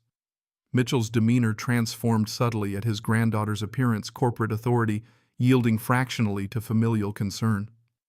"Olivia, you're looking much improved." His awkward greeting revealed limited experience with child-appropriate communication, though genuine relief showed beneath stilted phrasing. Olivia approached her grandfather with the casual confidence of established relationship despite its evident formality. "I'm all better now. William helped me do science experiments with the pulse oximeter. We recorded data points every hour and made a recovery graph." She displayed a chart showing steadily improving oxygen measurements alongside carefully drawn illustrations. Mitchell examined the document with surprising attentiveness, engaging with his granddaughter's explanation with the same focused concentration he typically reserved for business presentations. "Excellent methodology. You've documented clear improvement correlation with treatment administration." The interaction revealed unexpected dimensions to James Mitchell. Beneath the calculating businessman existed capacity for genuine family connection, however awkwardly expressed, through clinical assessment rather than emotional warmth. Thomas observed this complex man with newfound understanding of Catherine's complicated relationship with her father, appreciating his brilliant mind while resisting his manipulative methods. As discharge preparations concluded, Mitchell addressed Thomas directly once more. "I've arranged for William to join us at the lake house this weekend if you're amenable. Olivia's recovery would benefit from normal activities with friends, and I understand your son expressed interest in the kayaking equipment. The invitation, delivered as established plan rather than tentative suggestion, exemplified Mitchell's typical approach, orchestrating circumstances to achieve desired outcomes while maintaining illusion of others' agency. Yet beneath the problematic method lay genuine recognition of the children's meaningful friendship and Olivia's emotional needs during recovery. Thomas glanced at Catherine, who nodded subtle confirmation that she supported this arrangement despite her father's presumptuous approach. William would enjoy that. We'd need to confirm scheduling details. Mitchell accepted this conditional acceptance with uncharacteristic flexibility. Of course, Catherine can coordinate specifics. He turned to his daughter with what appeared to be genuine, if awkwardly expressed, concern. You should rest once Olivia's settled at home. You've been maintaining surgical responsibilities throughout this hospitalization. The rare expression of paternal consideration seemed to surprise Catherine as much as Thomas. She acknowledged it with cautious appreciation, their complex relationship momentarily revealing dimensions beyond professional conflict and familial obligation. As they departed the hospital, Mitchell escorting Olivia, while Catherine completed final medical documentation, Thomas reflected on how thoroughly intertwined their lives had become, despite vastly different circumstances. What began as a chance encounter during a rainstorm had evolved into genuine connection that transcended social barriers and financial disparities. The unlikely intersection of their worlds had transformed both families in unexpected ways, William gaining confidence and expanded horizons through friendship with Olivia Thomas, finding renewed purpose through meaningful work and authentic relationship with Catherine. Olivia benefiting from William's natural empathy during health challenges. Catherine discovering partnership that respected both her professional excellence and maternal vulnerability. These connections, forged through crisis and strengthened through shared purpose, had created something neither family possessed independently, a community of mutual support that honored individual strengths while complementing inevitable weaknesses. The journey forward would undoubtedly include continued navigation of Mitchell family dynamics and socioeconomic differences, yet the foundation established through these months provided stable ground for whatever challenges emerged. Thomas watched William walk beside Olivia toward the hospital exit, their animated conversation reflecting childhood resilience and genuine friendship undeterred by medical circumstances or social distinctions. Catherine joined him in the corridor, professional composure temporarily yielding to evident fatigue after days of divided attention between surgical responsibilities and maternal vigilance. "Thank you," she spoke with simple directness that had gradually replaced her initial formal reserve. "For everything these past days. William's friendship has been Olivia's best medicine." Thomas recognized the deeper acknowledgement beneath Catherine's medical metaphor, gratitude, not merely for hospital visits, but for the authentic connection their unlikely friendship had provided both children and increasingly themselves. "That's what family does." The words emerged naturally, surprising Thomas with their unplanned sincerity. "Shows up when needed however they can." Catherine's expression softened with understanding of what he'd offered. Recognition that their connection had evolved beyond professional association or social acquaintance into something approaching chosen family. Different backgrounds, circumstances, and experiences united through mutual respect and genuine care rather than obligation or advantage. "Yes," she agreed quietly, unexpected vulnerability momentarily visible beneath her typical composure. "That's exactly what family does."